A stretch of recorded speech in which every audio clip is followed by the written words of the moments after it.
Off. Live.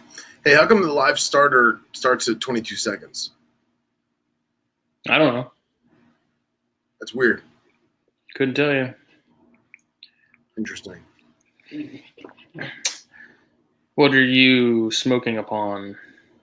Well, tonight I felt like a dirty, dirty rat. Oh. I know You where that's dirty going. rat. You killed my brother. Nice. So, What's up, Sean? we got some people up in here now. Herr Wagner, Duke of the Mountains.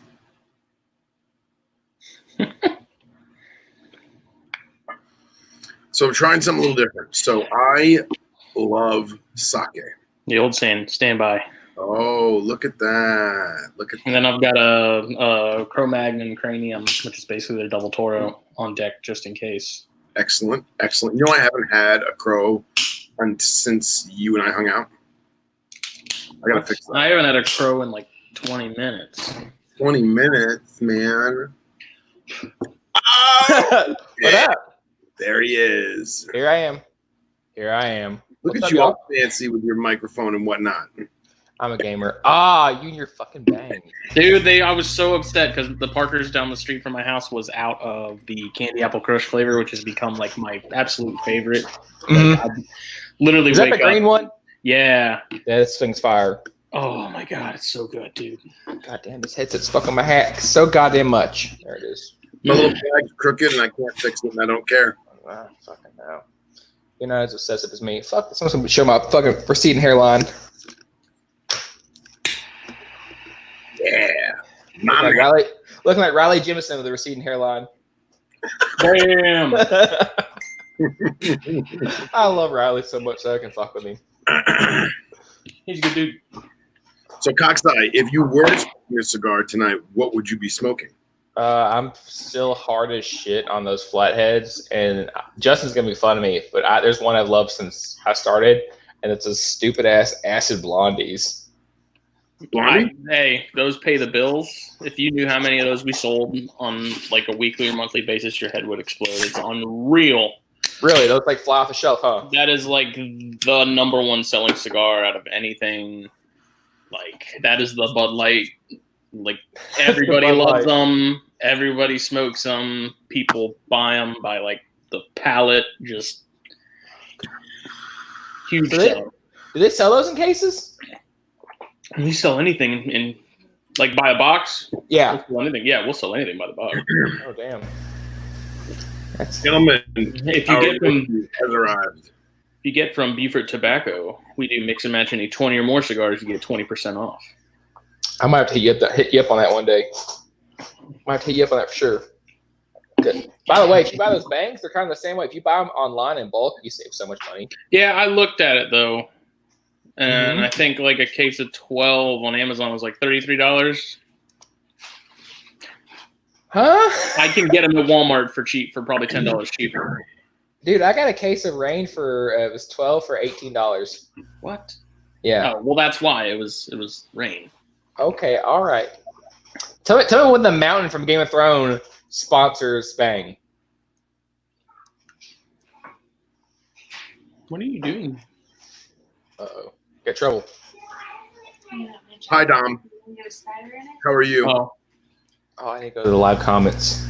I'm going with Mama. okay. And what is this? Dan the man. Just a drawing. Mm. Oh, Dan Colligan. Colgan, not Colligan. Colligan, the water coolers. Did There's you all these bugs in here. compare that man to Bartles and James? And what's crawling on his computer? Yeah. What is that? Oh. Oh, here's trouble right here. Get him. Get him. Yeah, Dom, I'm sure it is. Dom, you got to get a cigar, sit on your patio, and join us for the live fire. Hate y'all so much.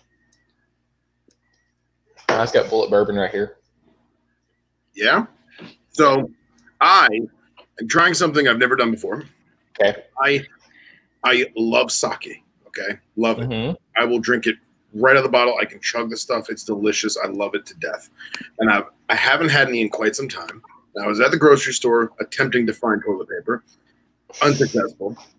And I decided I'm going to buy myself a bottle, and I'm going to try and see how it holds up with a cigar.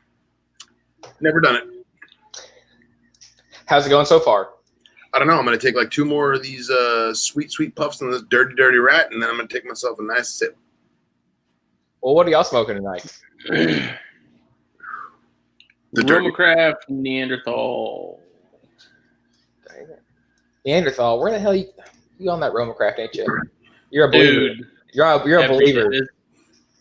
People think I'm joking, but I swear to God, this is like the only brand of cigar that I smoke on a daily basis and don't get tired of.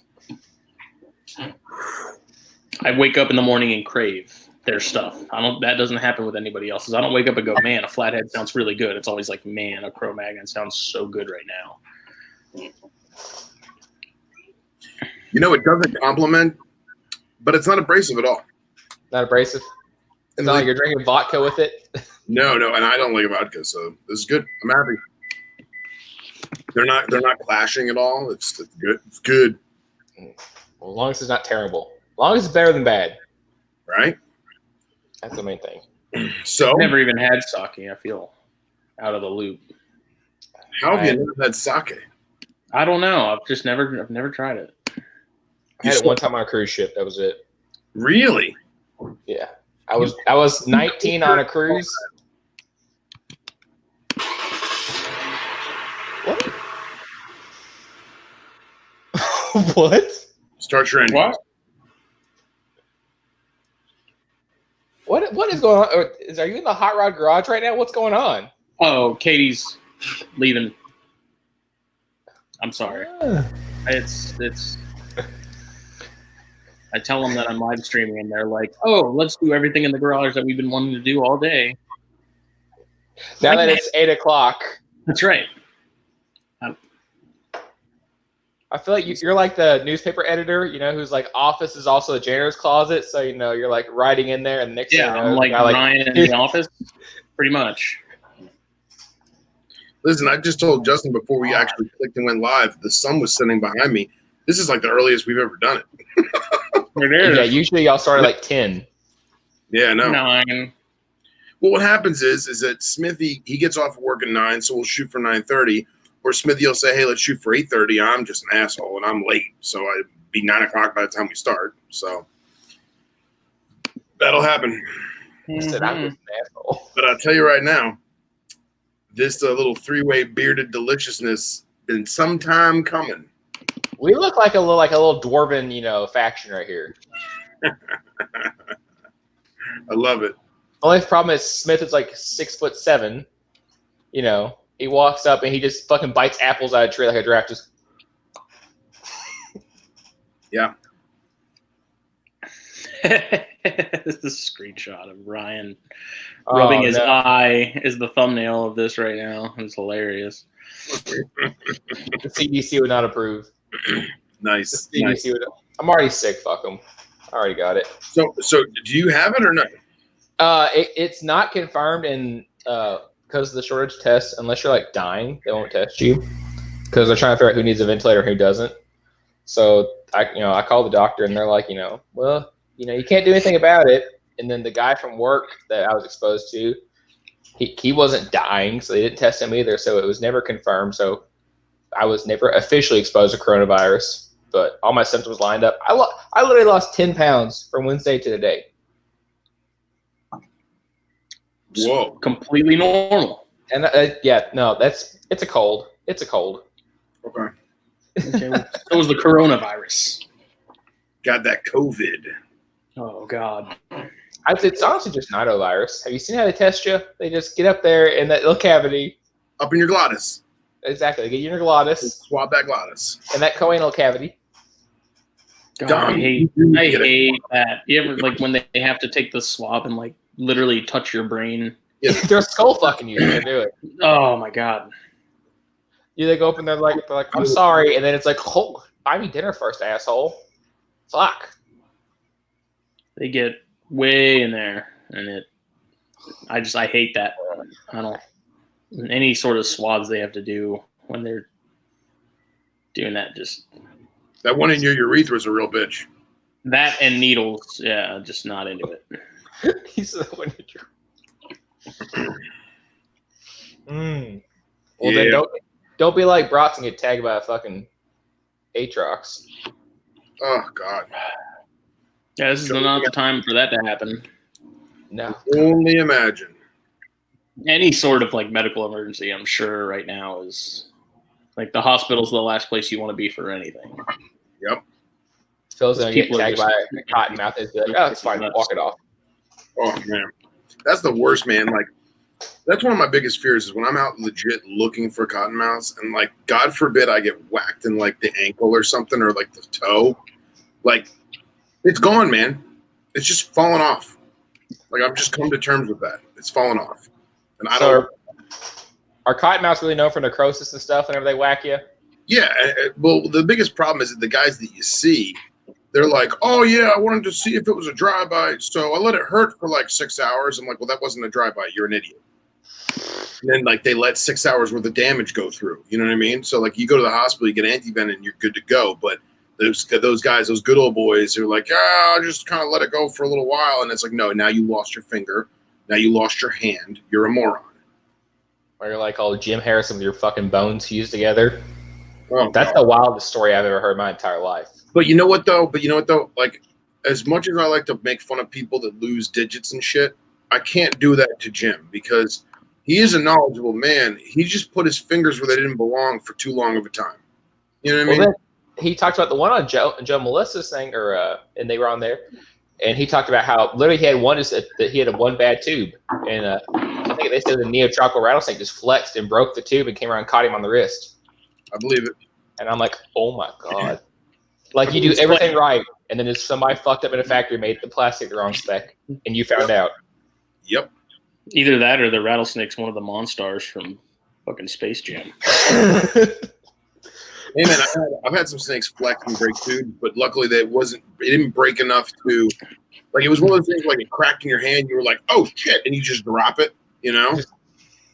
But You're throwing a mamba on the floor. You're like, no, it's always heavy stuff. Like I had a retic do it once. I had a bushmaster do it once. I had a big ass snouted cobra do it once, and they were always like older tubes that had like the cracks in the rim. You know what I mean? Mm-hmm. Yeah.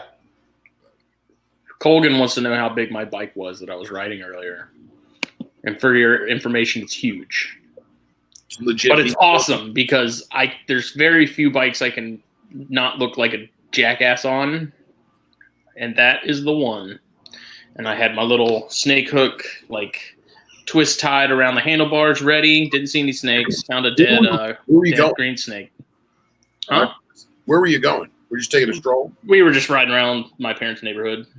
Cool. Ellie she learned how to ride her bike recently, and so now that's like all she wants to do is awesome. Freaking her and ET like fly away and awesome. So we went riding and we messed with a little small alligator, and it was a nice day. It was hot, but it wasn't stupid hot, and it was enough. It was breezy enough to make it kind of enjoyable. So nice. Got a good workout. Well, I'm glad you're teaching her early. You know, get the alligators while they're small. Yeah. Yep. Yeah. I rolled up. I wish I had taken a video because I took my bike. I ditched the girls and went straight over the hill and down towards the pond on my bike. And it's like a fishbowl kind of, so I followed the curve around, and then I stopped. And I was looking around because there's almost always a gator in that pond, or at least two, and I didn't see one, and I'm like, man, it's this is weird. There's always gators in here. And I look over, and probably 15 yards from me, there's just a little face sitting there in the really shallow water, just not moving and staring at me. As soon as I took a step towards it, he was gone. So nice. That's good. Then he swam on about 20 yards, and he just stared at me. So I was like, okay. He's like, I need you to move, please. You're in my spot. So I was like, whatever. I like it, man. Anytime you see a baby gator is a good day. Yeah, And- Katie's like, the mom isn't far away. I was like, that's like a year-old gator, man. Mom's long gone. Sorry. Not to mention, mom isn't necessarily going to come over to big ass us. You know what I mean? I don't know, man. I've been in the water, but let me rephrase that.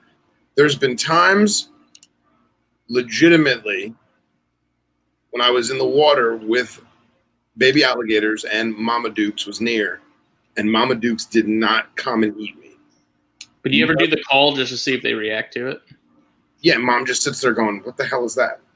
The babies react, but mom's like, "Really?" I did it with this one, and Really? like the bat came up out of the water. I mean, this thing is like maybe 3 feet, and so the bat came out of the water and was like, you ain't bad, dude. You ain't gonna do nothing. I did that once though with one that was probably about 5 feet or so, and like as soon as I started doing that, dude, that thing whipped around and like, I mean, had a wake like coming straight for us. I was like, holy shit. One of the spots that I go looking for cottonmouths, it's public land, and the state has a bylaw in that one piece of public land that says you are not allowed to bring any dogs. And there is hunting allowed, but there's no. What is this? Who is this person? Oh, operator. I don't know who that is. There's this one spot where hunting is allowed. You know, they have seasons for deer, hog, migratory birds, and whatnot, but dogs are not allowed. And I couldn't figure out why. And then I finally wound up talking to somebody because, like, people want to take their dog out, they want to go fishing, have, you know, Fido sit next to you, hold your beer, you know. And I found out that dudes were poaching gators using adopted teacup dogs as bait. No shit. They would go to the ASPCA with, like, they would have all their friends do it. They'd pay their friends like $50 or whatever, adopt a Chihuahua, adopt the Bichon, adopt the Yorkie, whatever. And then they would literally throw them out into the glades on a rope and fucked up. That is extremely messed up. Holy You know, shit. that sounds like something straight out of Tiger King. Oh my god. Florida.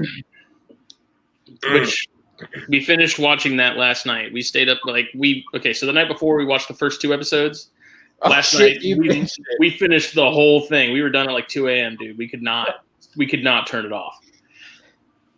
Let's say you can't look away from that dumb shit because I ended up finishing it last night too, and it's just like Jesus Christ. Especially that you got some Florida people involved in that shit. And I guess South Carolina is like northern Florida. Hey, whoa. It is. Whoa. George is in the middle, and George is like, what the fuck's wrong with y'all? Like, looking left, looking right, and Florida's just like, I don't know. And then North Carolina's like, we didn't do that. Casey Cannon's just like, what's wrong with y'all? Yep. Well, he's in the north. He's North Georgia anyway. That's totally different. Oh, that's like almost Tennessee. Yeah. I don't think he's that far from Chattanooga. Chattanooga? I like that one. So, hold on. I'm going to ask you, did she kill that motherfucker or not? Dude, she totally did. Like I said earlier in the chat when we were talking about it, it's like she may not have done it herself, but there is absolutely no way in hell that she did not at least know about it or have some sort of hand in like concocting the whole idea. She knew too much shit. She's like, cover him in sardine oil. It'll want to eat that. Or then she's like, that's not how you murder somebody. This is then she goes through like how you would hire somebody to murder somebody. And I was like, okay, we just gonna walk past that like you didn't fucking say that. Later, Dan. Bye, Dan. Bye, Dan. Love you. Lieutenant Dan, I got off cream. Lieutenant Dan, ice cream. Ice cream. That's his name for now, Lieutenant Dan. She tastes. Yeah, she totally did that, man. That motherfucker. And I literally try to look at it from a standpoint of, okay, like innocent until proven guilty, and like maybe they spun it in terms of like what they edited to sort of make it look like that. But I'm bruh, come on. Well, here's the thing. I found some TikToks earlier that was from old dude's granddaughter. And then she's like, who just flees the country and doesn't take their money with them? Or doesn't take anything at all with them? Like, no one just disappears like that. Or says they want to file a restraining order against her a month before it happens and says she's going to kill me, and like all these other gigantic red flags, like literally like Chinese size National Democratic Republic of China red flags. That's like, bruh. Oh, dude. Someone needs to put her on a watch list or something. I don't even know, like, maybe she didn't feed, I don't even, like, whether she fed them to the tigers or not, she knew. She has to know something about that. Oh, yeah. Oh, fucking yeah.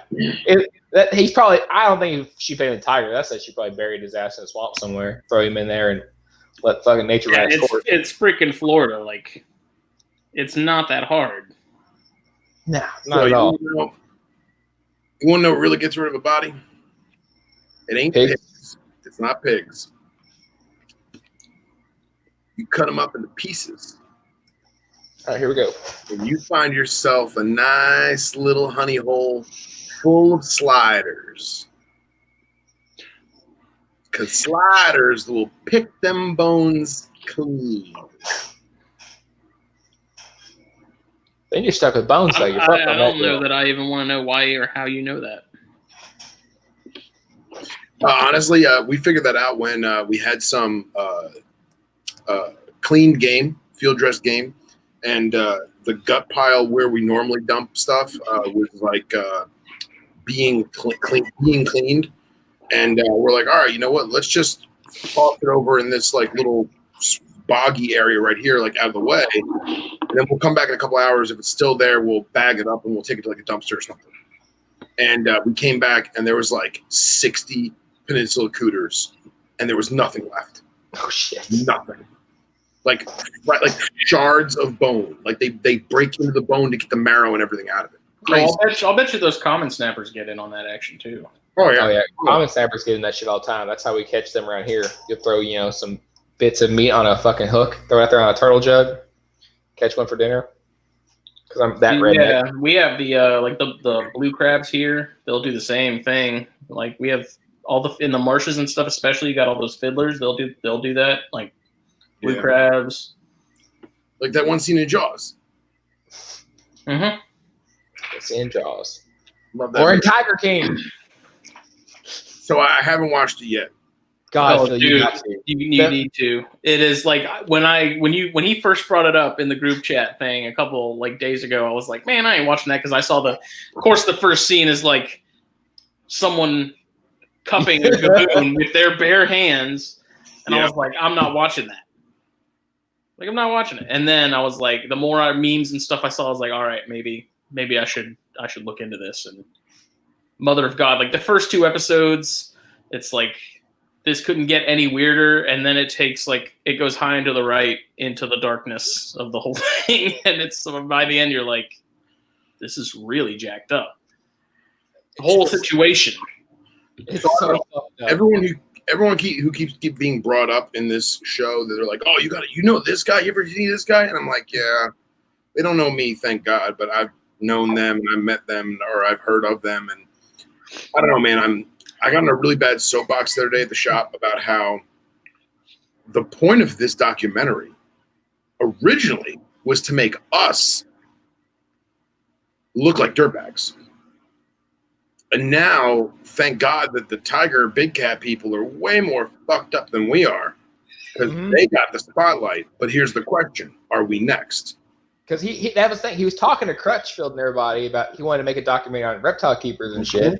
And then it just happened to be a motherfucker showed up with a snow leopard in a van. And he was like, what the goddamn shit? Exactly. I'm sure Crutchfield was all over that. That was Crutchfield saying, excuse me. Hey, I'm going to have some people come by. We're going to do some videos. Why don't you bring one of them cats? Bring one of those white ones. Leave it in the van. If we need it, we'll use it. You know that's we'll leave it in a 150 degree van. You know that's what that was. What are the odds that the guy just happens to have a fucking snow leopard the one time that they're going to be filming an actual documentary? Come on. Man. Thank God those cat people are more fucked up than we are, man. Because that could have been us. I kind of understand why they go and pick the most out there individuals they can to do these things, but it's super frustrating for us normies, in the hobby that are completely sane and, just it sucks because then the rest of us are like, that's who gets to be our mascot. Like that's why him? Why them? Yeah. Well, it's like you said the other day, it only takes one fucking person. Yeah, that's what happened. I mean, I was telling you guys, so like halfway through the series, this guy named Jeff Lowe comes into the whole picture, and they basically say he like stole the entire zoo from the Joe Exotic guy, right? Oddly, I laughed when I heard that he was in that because he used to own a business here in Beaufort called Beaufort Liquidation. He had that for a while, like that had been around for a minute. Well, then he got some tigers and some lions or something like that, some sort of big cat, I don't remember. And so then people would go and visit the shop and see that. Well, then he started getting more and more. And then at one point he was like, I'm going to open a zoo. And I'm going to do this and this and this. And the city or the county. I think he was in county limits. He wasn't in the city limits. But the county, they got into it for a solid couple months. It was just back and forth. Like, county's trying to shut me down. And the county was like, hey, this dude's a liability. Like, I'm sure I could pull up the news articles, actually. But basically, the county put in laws in place that said no one can own reptiles over 50 pounds, big cats, bears, basically any large fauna. And let me see. And he like skipped town. He was like, bye. He's like, I'm leaving. I'm moving on. And everyone, like, either people were really upset about it or people were like, thank God. He just said, fuck you, I'm out. Yeah. And that law's still in place? Yep. So even if you want to have, you said venomous in the group, even if you want to have hots, you couldn't in Beaufort? In the city limits. Yeah, it's... You got to live in the county or something like that, probably. It's bizarre, yeah. So this has happened in like 2017. Oh my God, the timeline. It feels like it's been longer than that. But like oddly enough, too, me and Katie were flipping through our yearbook because I know I went to school with like two of his kids, and we looked at the yearbook earlier, and they were like 2 years behind us. So it was. Why is this so crazy? All I know is I got a friend who got some animals from a quote-unquote zoo in Oklahoma, and Florida Fish and Wildlife, FWC, had contacted him because apparently U.S. Fish and Wildlife was trying to do an inventory check, and because the guy who had the zoo was getting arrested for attempted murder. Yep. That's fucking crazy. It's like the dude they have in there who's from like Indiana. They talk about. He's like right near me, and he's like right across the river because I live right near Louisville, so it's like Kentucky, Indiana, all right there. That Tim Stark guy who's in there a lot, and I mean after watching the documentary and like figuring out what the timeline is, because when like plot twist, Joe's still in jail, and he starts snitching on everybody at the end of it. Like he's like I'm not gonna work with PETA after this. Right after the timeline is when that guy gets busted by PETA for some animal abuse shit and doing the same shit with tigers and stuff. And it just kept snowballing after that. And I was like, oh shit. Because there was a while I was thinking like this has got to be made up. There's some of this shit can't be real. Like him running for governor, and then I look back and like he really did run for governor. He really did get 20% of the fucking vote. I mean, that is kind of impressive. I'm not going to lie. Yeah, that's crazy. He was all upset. He lost. Like, dude, you got 20% of the fucking vote. That's like a lot. Yeah. Yeah. So this all went down here in 2015. I'm looking at a article right now from 2017. Oh, dear. Oh, dear. Let me see if I can go back any farther. Huh? I said, you're getting all upset. Get all agitated. Well, I just shake my head at this shit because it's a hot fucking mess. Yeah, steaming. Thank God they didn't drag Crutchfield and all that shit. I actually know they would have brought up Crutchfield's past and everything. Oh yeah. Well, that's what it was supposed to be, right? Lizard King. Yeah, right. Fucking Lizard King. I don't know, man. Don't even get me on start on PETA because I'm sorry, but PETA are fucking terrorists. They are fucking domestic terrorists, and I'm that's all I'm gonna say. I'm gonna leave it at that. Animal rights people are crazy. Animal people are cool. Animal rights people are crazy. Yeah, and I've learned oftentimes the hard way that there are people who love animals and there are animal people. Mm-hmm. Who are animal people. I like what Mike put.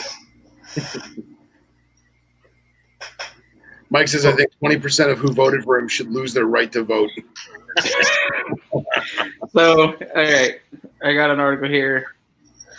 God damn it, Mike. Let's see, a Beaver business owner has announced plans to reopen a Burton flea market, this time with a big twist, a 6,000 square foot enclosure for lions and tigers. This is from November of 2014. Beaver Liquidation posted the Safari Flea Market announcement Tuesday to the Facebook page account managed by owner Jeff Lowe. The initial post, which has been deleted, and subsequent social media postings quickly led to an outpouring of online comments for and against the plan, as well as a petition to stop it.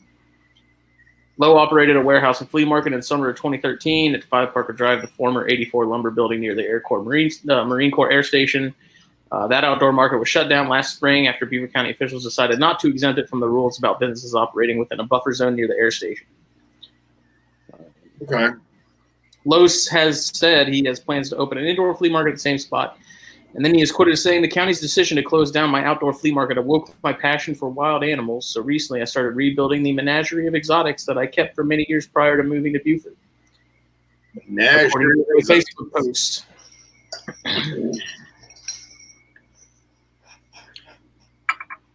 Craig, a veterinary clinic for low-cost animal care would be included, he wrote.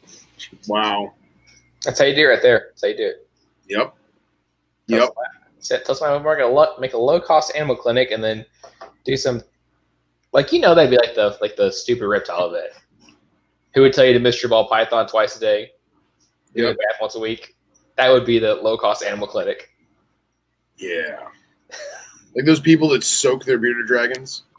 They love to swim. They love to swim. They play in pools all the time in Australia. They do it all the time. Salt pools. Pink ones. They get a little bath bomb they float around on. Oh, yeah. Oh, yeah.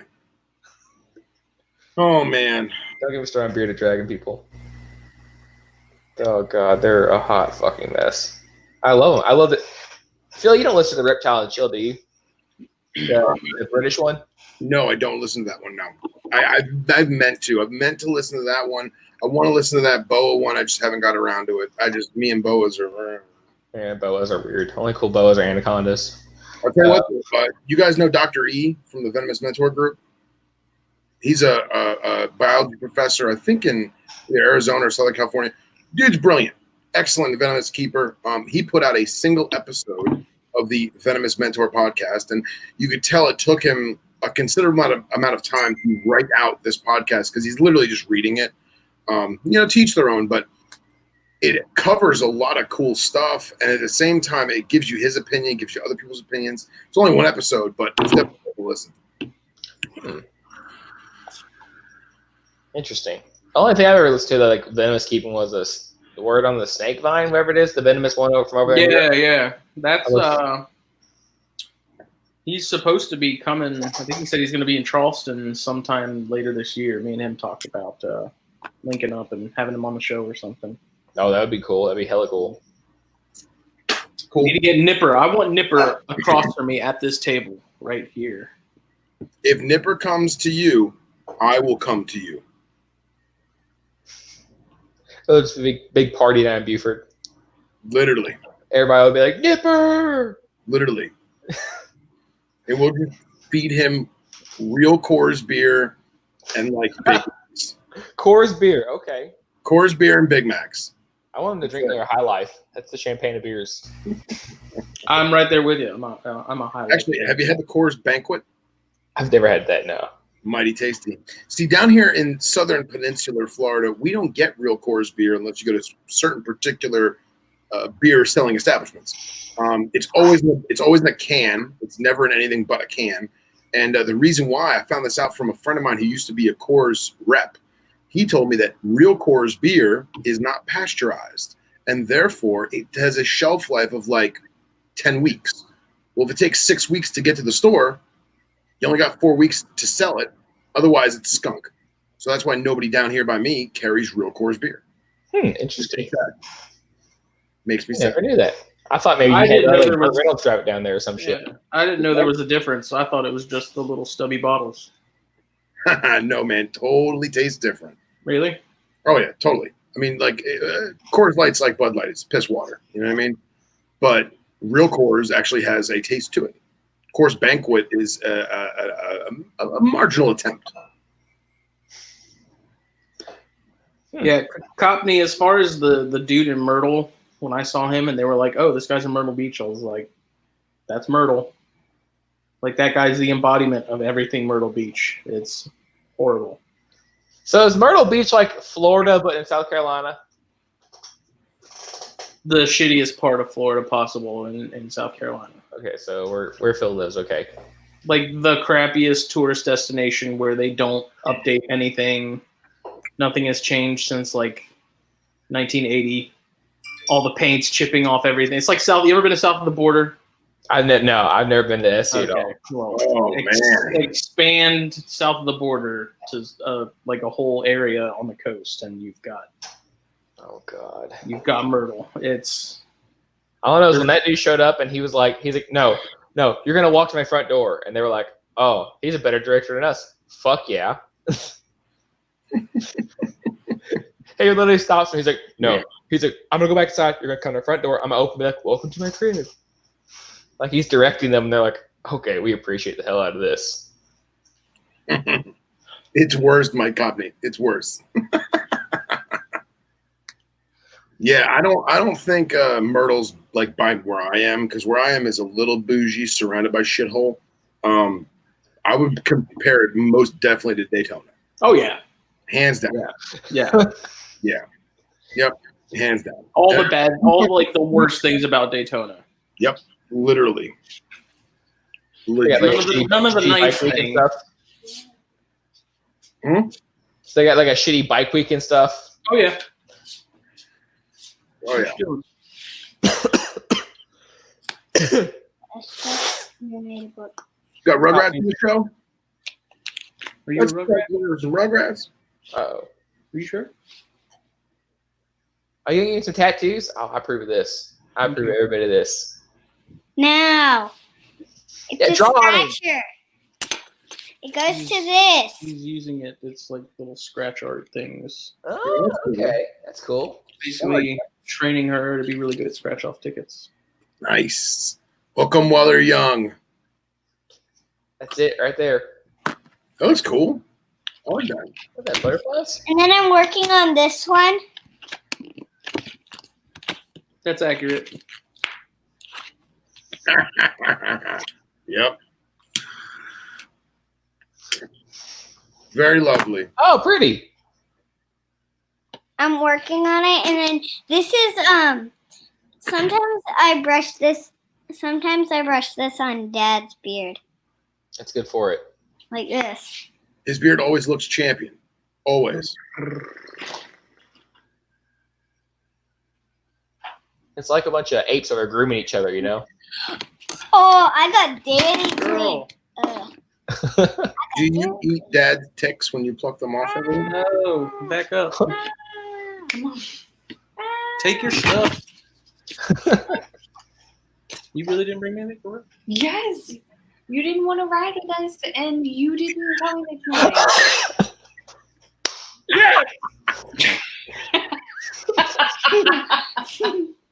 Here, I'll give you a bite You're of my. so professional. You waited till I'm it was gonna gone go for, like, get breakfast in the 20 morning, effing minutes where you're like, and I'm not even gonna take you with me.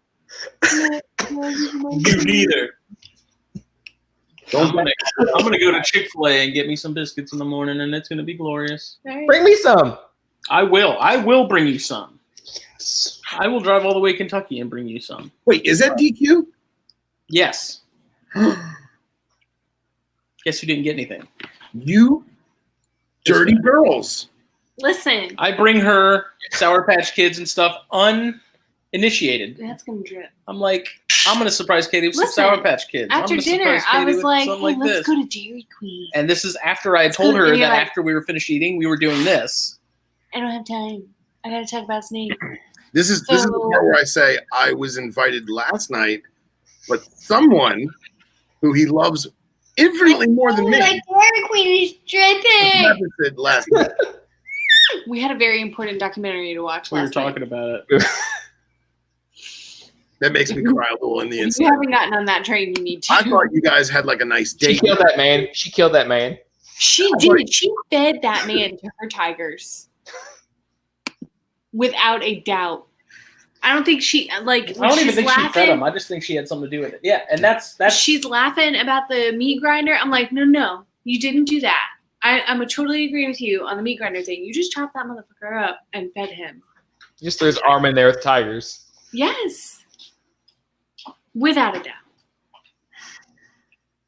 I'm looking at Go get your spoon and eat it properly.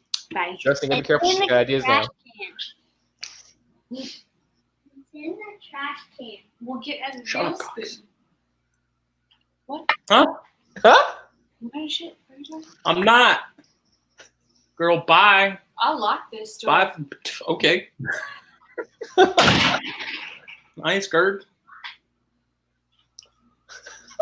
What has this show become?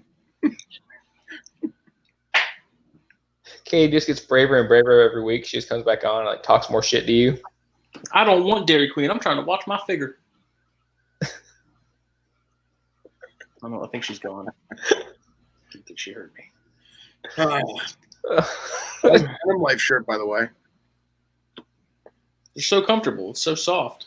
Yep. I gotta It get really accentuates my man titties.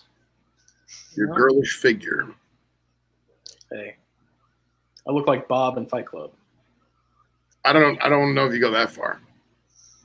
And by the way, his name was Robert Paulson. His name is Robert Paulson. His name Robert Paulson. Paulson. His name That's is how we Robert. need to end every episode with a guest. I didn't have an appreciation for that movie until much later. Yeah. I had it on DVD as a kid, but now when it's on, I'm like, this is actually an awesome movie. Like, it's really good. But it's also, I really like David Fincher movies to begin with because I think he's a really good director. Like, I like a lot of the movies he's made. And, like, him and Michael Bay, like, you can tell it's, like, their movie because a lot of their stuff has the same, like, visual sort of style.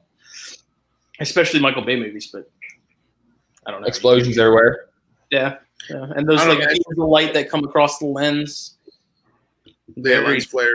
Very triumphant angles. I just can't get into the Michael Bay crazy CGI. Everything's moving so fast and so sporadic that you can't see the bad line work in the CGI. You know what I mean? Like, I'll be honest, I've never seen Transformers because I can't get behind it. I just can't. The first two were solid. After that, It's like too much shit. I didn't think the They first know- one was it. The second was kind of I just can't do it. I'm too old I school. watched Pain and Gain yesterday at work, which is a Michael Bay movie, and that's a good one. The Island, that's another one I like. ScarJo. We love us some ScarJo. That is old as shit. It's a good movie. I like it. It's got Obi-Wan in it too. Yeah. I find the older I get, the more critical I am of graphics and like stunt shit. I just think about all the movies when we were kids and how like there was no CGI and it still looked breathtakingly amazing. And now everything is on a friggin' green screen and it ruins it, in my opinion. So Phil, how much did you love Red Dawn? The new one or the newer one? No, Patrick Swayze Red Dawn. How about Crazy Swayze. How about my employer has 2 Red Dawn AKs? Hey. How about that shit? That shit's awesome. The original Red Dawn. Let's say what constitutes a Red Dawn AK. So when the movie was made, the Berlin Wall was still up. We were still having the Cold War. So to get communist guns was damn near impossible. The only commie guns you could get were a small batch of commercial Chinese stuff and stuff out of the Czech Republic, or what was at the time Czechoslovakia. So in Red Dawn, anytime you see a bad guy with an AK, it's not Russian, it's actually Chinese. And most of them were Norinco, like Type 56s or 47Ss, and they're civilian guns that they tweaked them for the movie to make them go full auto and blah, blah, blah. So when the movie was done, they're like, oh my God, we have all these friggin' AKs. Let's just sell them, and we'll put like a little pedigree with it saying, this serial number was used in the movie. It's in this scene, and this scene, because obviously the props master knew what was what, and they sold them. Well, now those guns go for a stupid amount of money because of the movie pedigree. My employer also has the Mac 10 that fell down the staircase in True Lies. That I will steal from him one day. Because that is one of my all-time favorite movies. Is it the one with Jamie Lee Curtis in it? Yes. That's what I thought. And the Harrier that flies forever. Yeah. It never lands. It never has to land. It just flies forever. Oh God, those movies are so terrible but good. So terrible but good. Setting nukes off in the Keys. I love it. Every time I drive on the 7 Mile Bridge, I'm like, ha ha. I made Kara watch Red Dawn one night, and I was like, she's like, why are we watching this? I'm like, because it's great. It's my childhood. You have to watch it. You have to. Fantastic. The new one wasn't very good. The new one would be. I'm not gonna do it. Don't bother. Not gonna do it. It like the whole like changing it to North Korea and yeah, Oh, all that's like North Korea doesn't have that many people to send over. Like, well, you know what happened originally, right? It wasn't supposed to be North Korea. It was originally China, and they had to go back and digitally edit everybody's uniform and logo and everything to North Korea. They're like, China was like, we'll never show this in our country, and you'll lose like hundreds of millions of dollars. Wow. Yeah. I always think it's funny because, I got a lot of friends that are into a lot of gun shit, and they always send me pictures from North Korea, and like the dudes standing in formation with guns, and like to the untrained eye, they look like they got some fucking guns. And then you zoom in, and if you know what you're looking for, like half their shit's rubber, or like stuff's tack welded on there to make it look cool, and it has no function whatsoever. I mean, you really bad. have people that impressed. You really think you're going to give them live munitions? Like they just drop it, it falls to pieces. They're like, shit, hold on.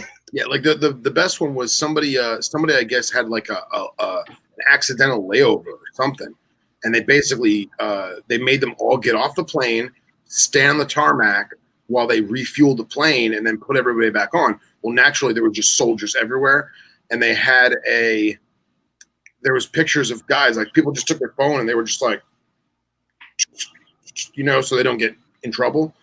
And there's soldiers with AKs with what's referred to as a helical magazine underneath it, duct taped to it.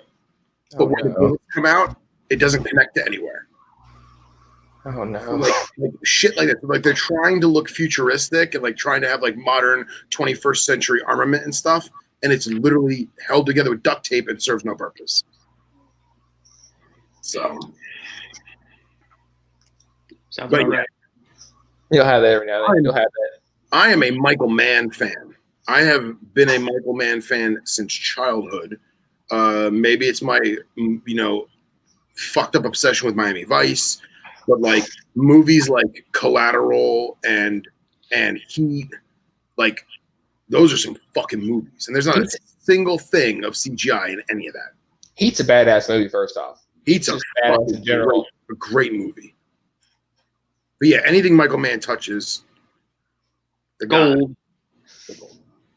Hey, Michael Mann movie comes on, you're like every time. Legit. It's like every time I watch Miami Vice, at the very end, it's like produced by Michael Mann. And I'm like, it's kind of like when Justin sees a chondro. Yep. Kinda. Tickles his jimmies. I'll tell you, man. I don't understand. I haven't smoked a dirty rat in a long time, and I keep putting it down a lot more than I normally would, just because it's getting really hot really quick. And I'm wondering if it's because I got I don't even know if this was a Bellicoso or what this was, but I'm not as impressed as I normally am. They only come in one size. All that Unico stuff is made, that size is made for that blend. That's it? Okay. Yeah, because my local shop never has dirty rats, and I was like, I'll take one. And it was when we did the Drew Estate event. Mm-hmm. So. Yeah, he did. I am a fan of the man. He did just say he's a man fan. Oh man, Justin, did you see a video floating around Facebook of the Conjuro like biting itself today? No. It was in a couple Doesn't groups. surprise I've seen me. it. It was a Conjuro biting itself, and everybody was like freaking out. They're like, "Oh my god, poor baby! What do we do?" And then I just left the one comment of the guy. He's like, "Close the tub." That's great. I loved it. I was like, this happened a time or two. I gotta find it now. I'm curious. Close the tub. No, touch his tail. They love it when you do that. Just touch his tail a bunch, or better yet, flick it in the head. That'll make it let go. I mean, it's either that or you let it It'll drop figure it out. into the water bowl and drown. It's like No. it's not like that bad. It's like they've got it, like they're holding it. And somebody he just literally like it doesn't even look like it's constricting. It's just literally turned around and it's bit itself. Yeah. And it's holding on for dear life. There's nothing surprising about that at all to me. And then old boys commented like he's like, you should have just closed the tub or whatever. I just had me rolling. I was like, oh no. Ugh. Oh God. How about this? How about I had Gaboon a big Gaboon get bit in the head by a really big cage mate, and like I watched that both fangs go like through and into the head, and I'm like, it's dead. That's it. It's done. No, nothing's surviving that. It just got impaled through the noggin. Through the brain. And let's go. Jesus Christ. Yeah, and that the Gaboon that got bit is like.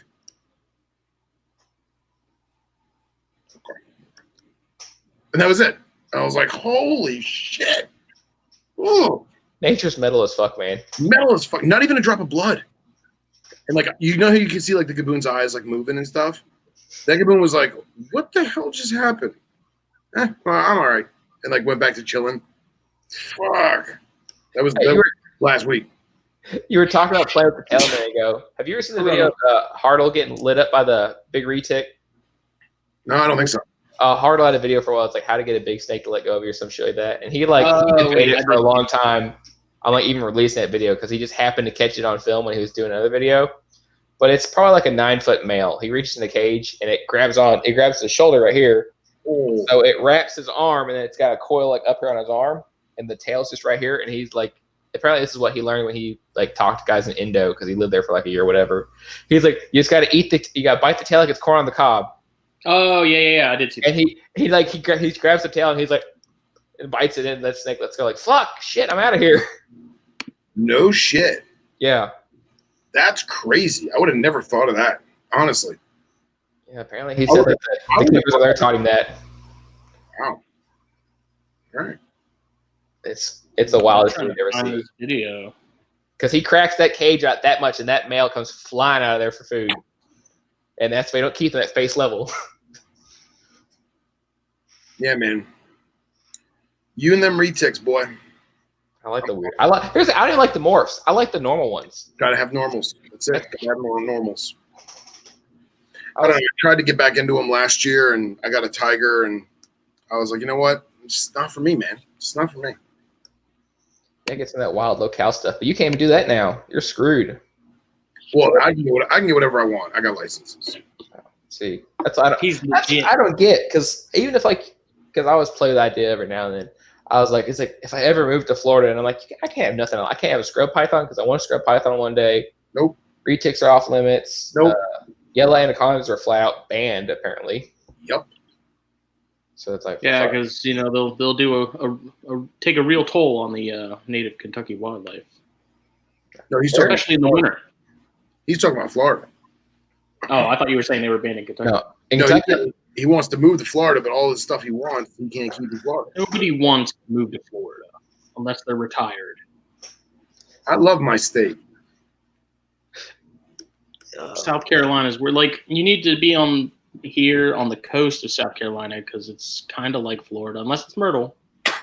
this is Myrtle. That's Like Florida, but not as chaotic. And Listen, man, as much as I love the mountains and I love snow and I love the desert, and I'm honestly addicted to desert shit, Everglades is home, man.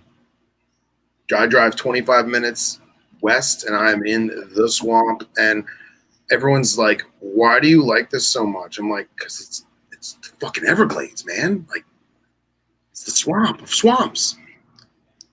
They're like, there's bugs here. I don't like it. Well, no, like, all right. So a good chick friend of mine who's a herper, or a former herper, she's kind of got out of reptiles. She's like, hey, I haven't gone in a while. You want to go? I was like, yeah, let's go. So we went out there. And actually, Henry, Hen Dog, came with us. And I found myself holding back my excitement. Because when I started to get excited, she's like, yeah, it's cool. And Henry's like, there's no exotic venomous. It's cool. And I'm like, look where we are. Look at the sunset. And they're like, yeah, it's nice. You just got your freak flag fly. Let that freak flag fly. I don't know, right? Let them know what's up. That's like, a lot of people don't really get too excited about native stuff anymore, it seems like. And I like Proof. I now sort of take a look at stuff in a different light as if it was exotic in a way where, like, corn snakes. You know, there are people all around the world that would kill to see a corn snake in the wild. Yep. And it's like, so I try not to take it for granted, like copperheads and stuff too. It's like, you know, to someone else, this is like a gloideus or something, you know, different, unique. This is, you know, over there, I'm sure, like in the UK, you know, the vipera stuff is, especially the burris, is everywhere. Yeah. That's like, yeah, I love adders. We would think that was really cool. And then we shit on like copperheads and cottonmouths. So I'm like, those are fucking cool too. That picture of Jake posted that group of that fucking melanistic as shit hognose the other day. Dude, I was geeking. I'm like, there's motherfuckers that are like, oh, it's a hognose. Me? I don't know. I've seen a lot of them. Like, they're not that hard to find. I don't know where Jake's been looking, where he hasn't found any. But I mean, this time of year especially, like, find them all over the place. Yeah. I think the melanistics are cool as shit.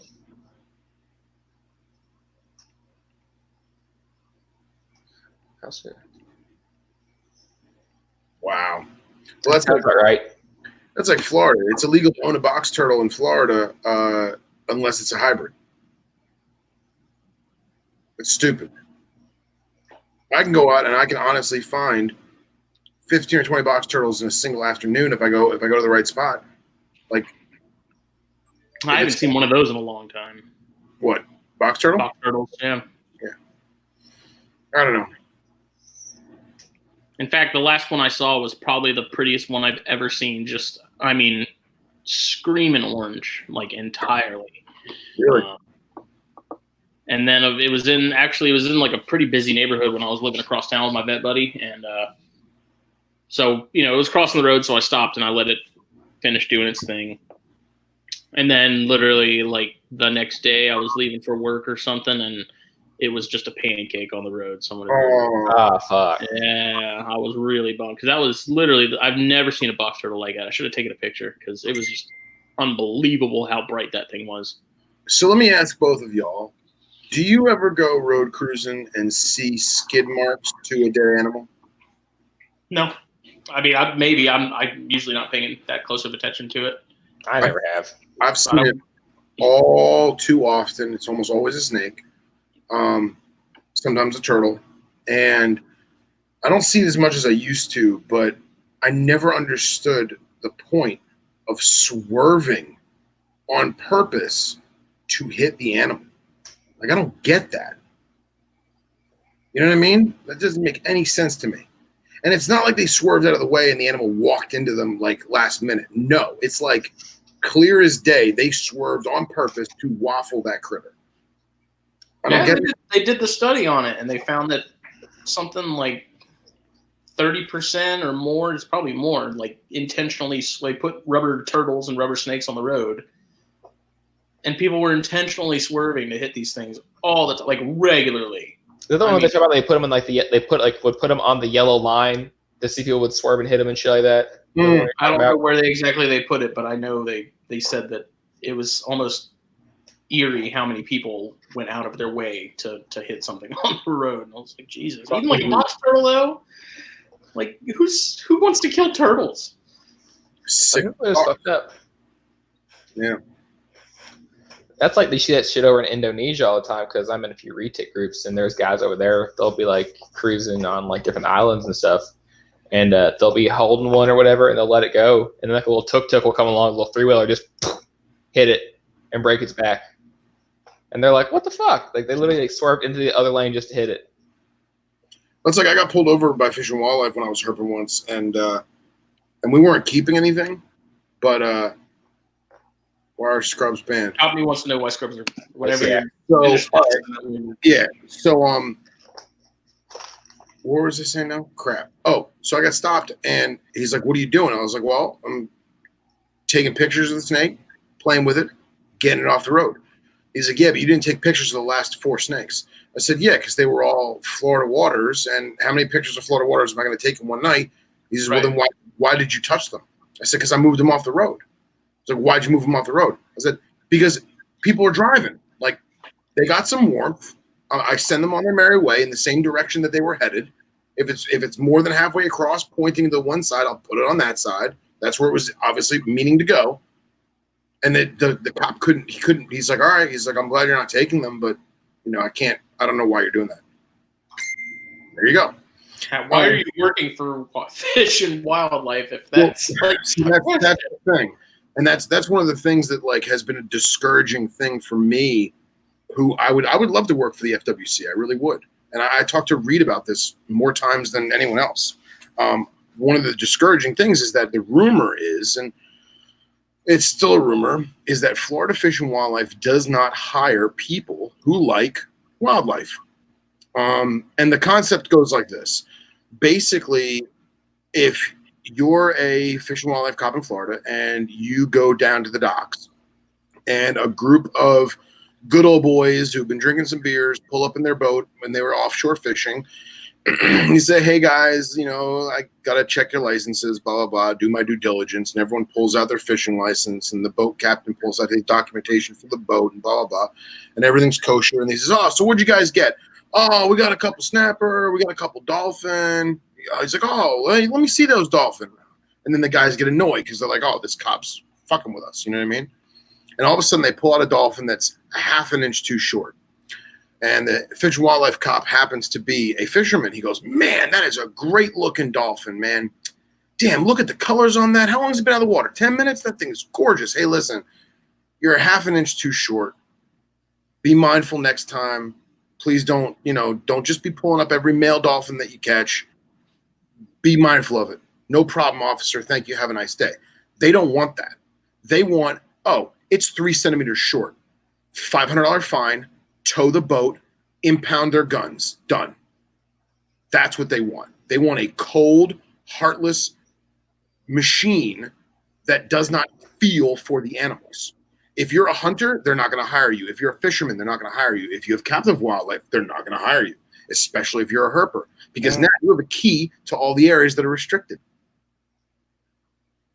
So you get Fish and Wildlife cops who will tell you to your face, "Oh no, we need to hire animal people because we need to know, animal people love animals and animal people know about animals and they can identify species and they don't have to pull out the fish guide and see which fish it is because they've been fishing since they were 10.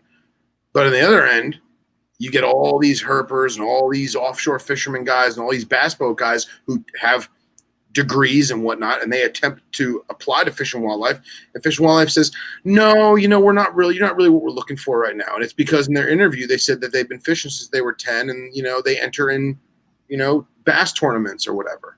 And that's the fact. That's what it is. So I'm torn. You know what I mean? There was a case of a Fish and Wildlife officer who was a captive wildlife investigator. His job was to check on guys like the 3 of us. And he let his venomous license lapse. And he said to himself, "I'm Fish and Wildlife. I don't need a venomous license." And his child got bit because a snake escaped. And that child almost died. And they did a full investigation on him, and he hadn't renewed his venomous license in like 5 years. Now, he didn't lose his job. I'm sure there was some kind of repercussions of some sort, but that in itself is one of the reasons why they don't want to hire dudes who like captive wildlife. It sucks. See, I mean, on the other side of that coin, though, as far as the regulations of like size of the fish and stuff like that, if they're too lenient and they're like, okay, next time, don't do that, people are gonna be like, yeah, sure, okay, and then because I mean, there's so many people fishing and stuff, they can't catch them all. They know that. Yeah. So I guess they kind of have to be uber stern about that kind of stuff because people already get away with it a ton on a daily basis. Right. You know, so I guess they don't really have much of an option. But yeah, I mean, like my county. Okay, so my county is Broward County. Broward County is huge. Almost 2/3 of my county is wildlife lands, whether it's owned by the Florida, what the hell they call it? Stormwater treatment, or no, what the hell is it called? It's basically owned by Florida Waterworks. If it's not owned by Florida Waterworks, then it's public land owned by the state for wildlife preserve and or recreational use. So only 1/3 of the county is inhabited by humans.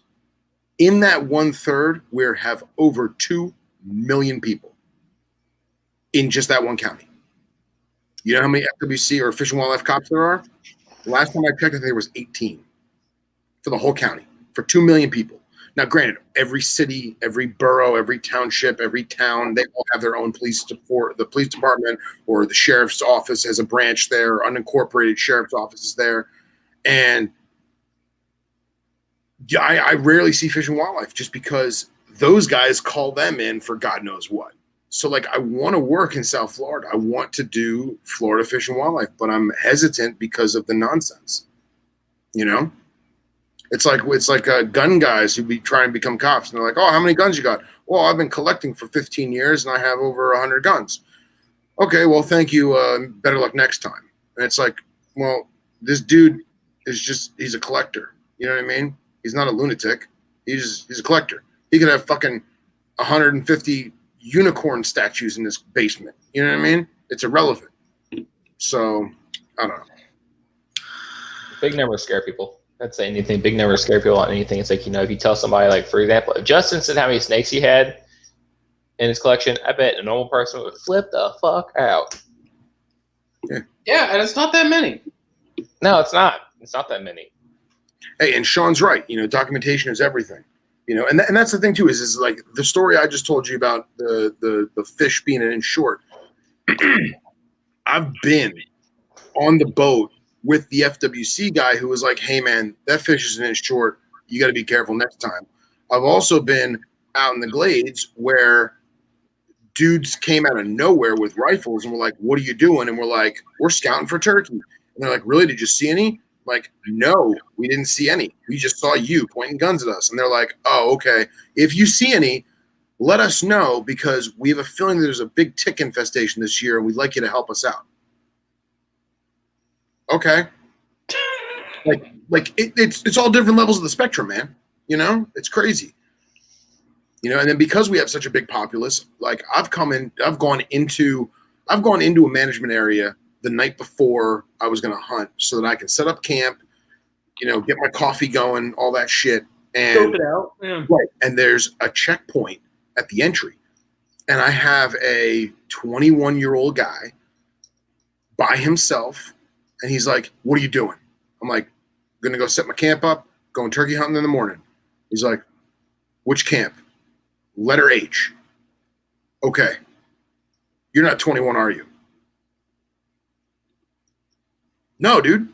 He's like, "Okay. All right. Just making sure." I was like, "Are you okay, officer? Are you all right?" He goes, "Yeah, man, I've pulled over 37 trucks tonight, all mudding and drinking underage, and I'm just at my wit's end." And I was like, "All right, man, have a good night." I just went in there.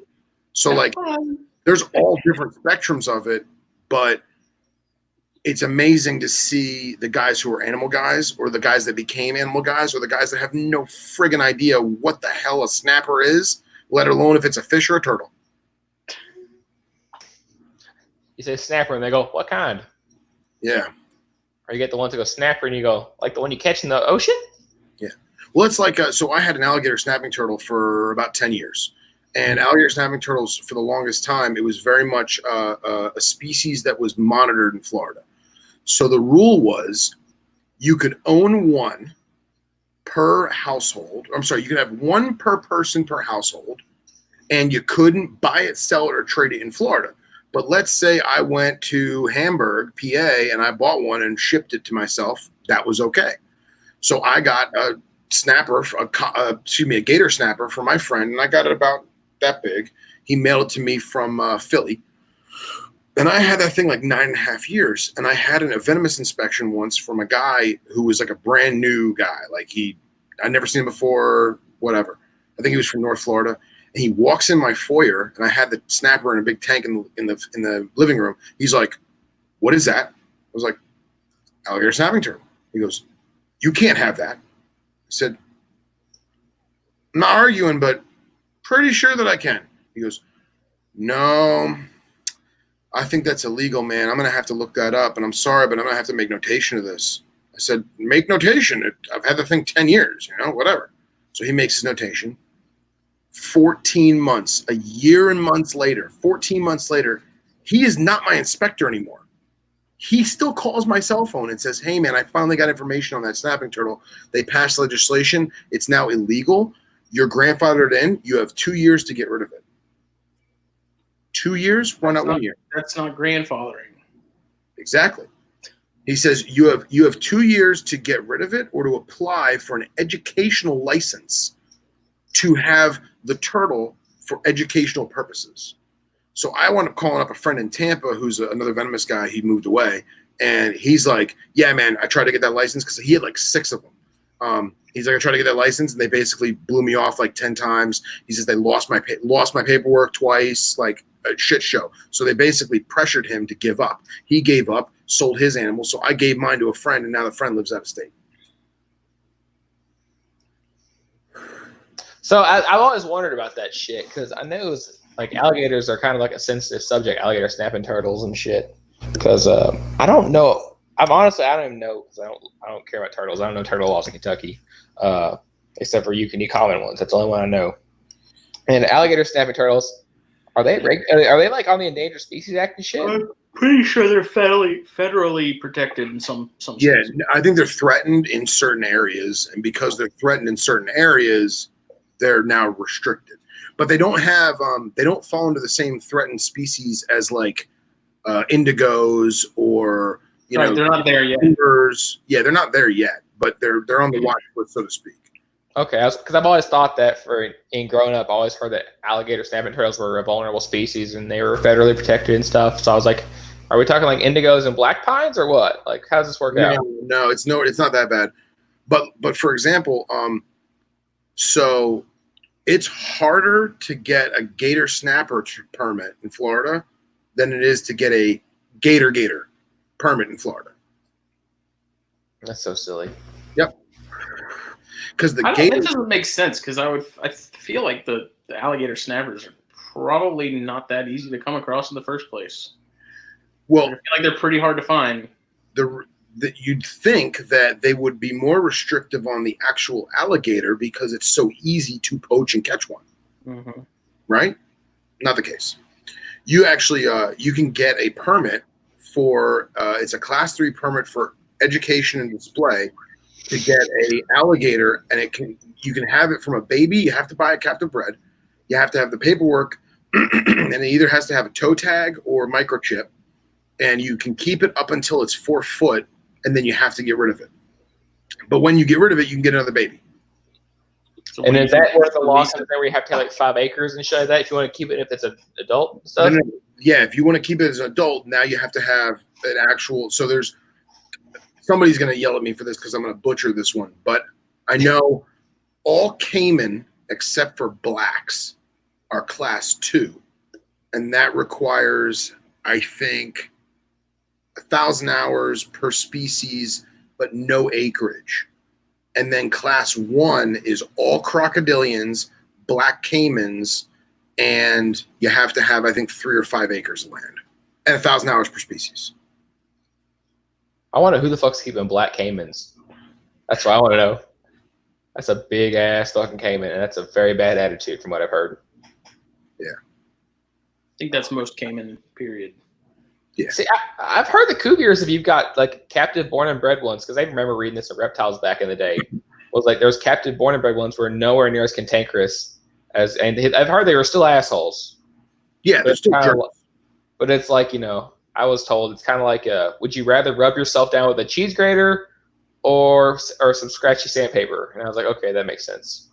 And like their personality is like one's way more abrasive. Like they're like fucking coming out of the water trying to kill you. Other one's like, you stay on your side of the cage, give me some food, I'll stay on mine, we'll be cool. Yeah. I don't know, man. It's funky. It's funky in Florida. So They're are banned in Scrubs Kentucky.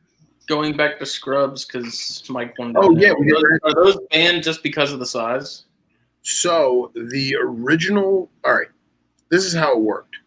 Before there were, you know what? Forgive me. I'm going to refill this because now we're talking big snakes and excuse me. Uh-oh. But they can still have Apodora. Right? Boggles my mind. Don't tell anyone. Don't tell me I about think that. that's because no one can find Apodora to begin with. Also because, No, it's because no one knows what the hell they are. yeah, it's That's a what it is. it's a Go hipster get your species. drink. It's a hipster species. That's why Jake wants them. I don't. Yeah, I like. It's not that I don't like them. I just really don't understand what all the hype is about. But I've also never seen one in person or. Like They I see look stupid. Riley's and Riley's looks awesome. Like it looks cool, but I don't understand why. Maybe, They I have think really maybe good personality, it seems like, too. yeah. They're I honestly think like good, but they're like really smart and like they look around and because I never got to actually physically interact with one. Me and Jake at Eric Burt's place because Jake was like, dude, this is what Jake was doing the whole time. So this Apodora's on the shelf and Jake's just staring at it like this. Oh, I'm sure. And Burke's pulling out he's pulling out Molly Ringwald and he's showing us some like poison ivy bloodlines shit and stuff like that. But Jake's just staring at this Apodora. And I'm like, Jake, I'm sure he'll let you play with that.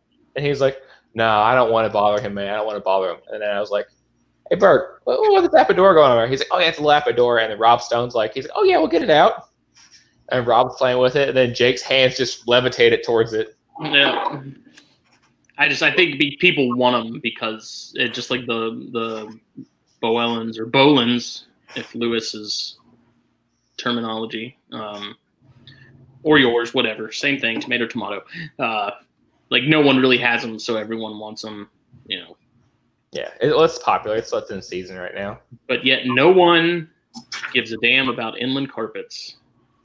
The poor inland. By the way, have you ever seen an inland jag?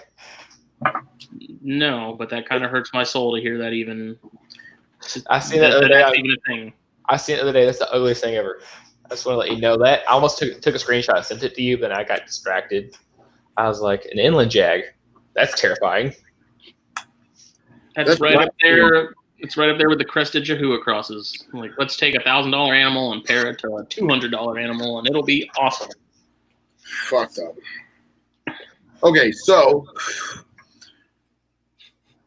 back Cigarette in hand, drink in hand. He's Oh, ready yeah, to we're tackle good. this one. we're topped off here.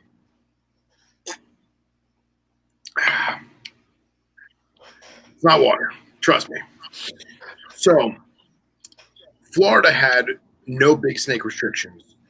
And out of the blue, because of the berms in the Everglades, That are taking over the world, according to the news. taking over the world. Sorry, it's my roommate. So basically, like, listen, we're going to do what's called an ROC, Reptiles of Concern. And the ROC was berms, rocks, before they were split up north and south. So berms, rocks, Indian pythons were not on the list. So berms, rocks, retics, green anaconda only, scrub python, just said scrub, did not list a genus or species or anything, and Nile monitors. Those were the ROC, the reptiles of concern. And if you had them, you could apply for an ROC permit. And with your ROC permit, you could buy, sell, trade, keep, whatever. It was, you had the permit to do it, you were good. You had to keep records, and that was about it. So 2 years after that, they said, guess what? We're going to do like they do when they ban guns. we're going to make a license. So now you have to be registered. And guess what? Now you are no longer allowed to buy anything new. What you have is what you have. It has to die with you. And when it dies, you're out. That's it. You're grandfathered. So at the time, I had Class Lepus. And I was like, all right, I'm just going to enjoy this guy. When he dies, whatever. And then the next year, they amended it again. And they said, well, now we're doing away with ROC. Now it's going to be CSP. And that's going to be Conditional Species Permit.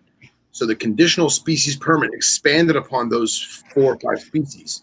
Now they broke it down and they did berms, which they include Indians with berms, which annoys me. Because I'm sorry, it's a different animal. But they do berms, retics, green anaconda. Yellow was still not on there. But berms, retics, green anaconda, Nile monitor, and scrub python was actually put Morelia amethystina. Okay? And now it was a Class 3 permit to buy and sell, but no personal possession. And they said, you know what? If you want to be an educator, you can have these animals for education.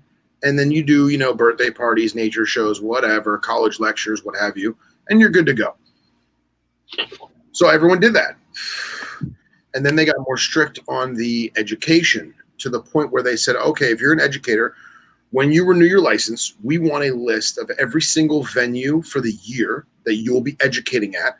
We want a copy of a PowerPoint presentation. Oh, you don't have a PowerPoint presentation? Well, then we need to have the slideshow that you're going to be doing, the hard slides, the paperwork, the pamphlets you'll be handing out. And then we're also going to check and verify every single venue that you put to make sure that you're scheduled with them for the year. Oh, and every single time you do an educational thing, we want photographic evidence of you there actually doing it. So that led to guys basically keeping the selling license. And I would sell it to Cox, who's in Tampa, and then Cox would sell it to Justin, who's in Fort Myers, and then Justin a year later would sell it to me in Boca, and that's what it turned out to be. It was just we would just sell our animals to each other to keep selling them, right? Because the education was just asinine. It was asinine. Like, who can do that for the whole year? You can't do that for the whole year. So then a bunch of morons got the great idea that, oh, I'm going to hire actors, or I'm going to get friends. And we're going to basically do it at an auto body shop, and we're going to do it at a preschool, and this is where all these people work. So they would take these candid photos, and it'd be the same 15 people in the same photos of all these different locations. Obviously, Fish and Wildlife caught on to that. So now they've made it even more strict, and they're scrutinizing every single thing you do in terms of education. So now it's broken down to a strictly buying and selling license. That is what I have. It is not a personal possession license. It is not a pet permit. I have no animals grandfathered in. If I acquire an animal, it is strictly for sale. Now, then you got people that were saying, oh, well, this retic that looks normal, it's heterozygous for purple. Well, what's purple? Oh, well, it's going to turn purple. That's $50,000. No one wants to buy it. I can't sell it. I'm just going to hang on to it until someone pays me $50,000. So 6 years goes by and the state says, listen, this animal's been for sale for $60,000. You have to lower your price. Well, fuck you. This is my business. You can't tell me how to lower my price. And then lawyers get involved, and that's actually where we're at right now. Is that gray area of, is it really for sale or is it not really for sale? You know what I mean? Okay. And that's honestly, that's why I got rid of the retics. So now it's even more interesting is like when I got my Nauta. So I got the Nauta because if you look at my actual license, what it says on it, it says Morelia amethystina and Morelia kinghorni. Not only is Nauta neither one of those subspecies, but neither one of those are Morelia to begin with at all. So I'm riding on that. Take me to court.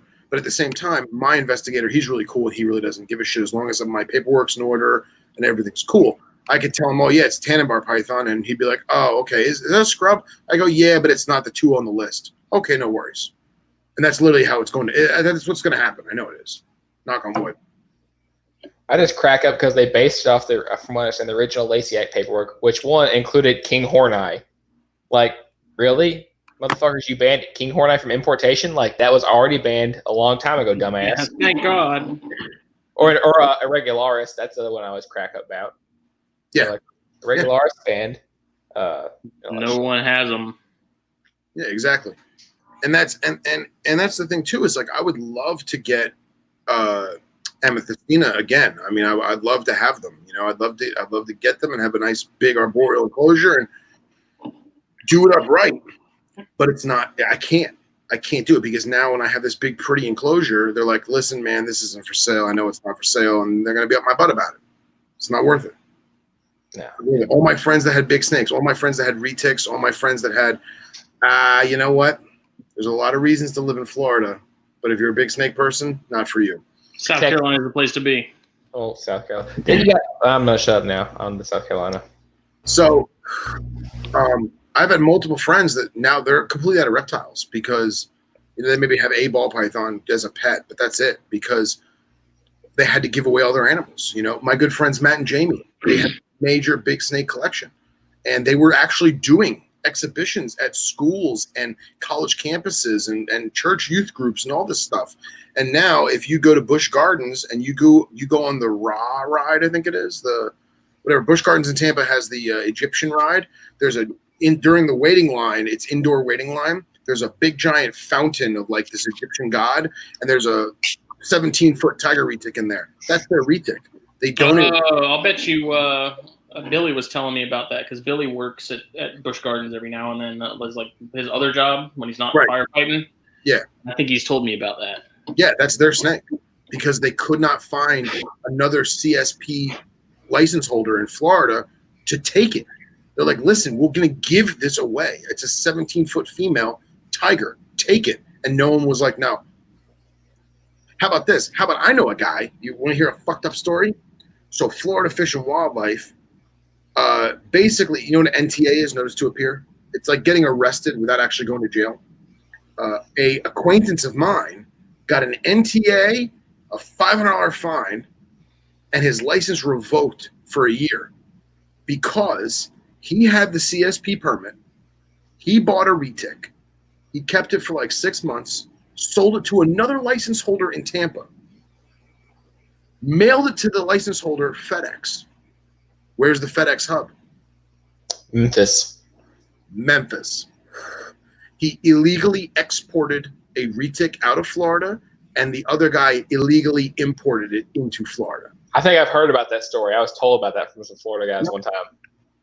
So what they wound up doing is my acquaintance, he got his license revoked for a year, and he had I think a $500 fine, and then the other guy got a $500 fine, but he got to keep the animal.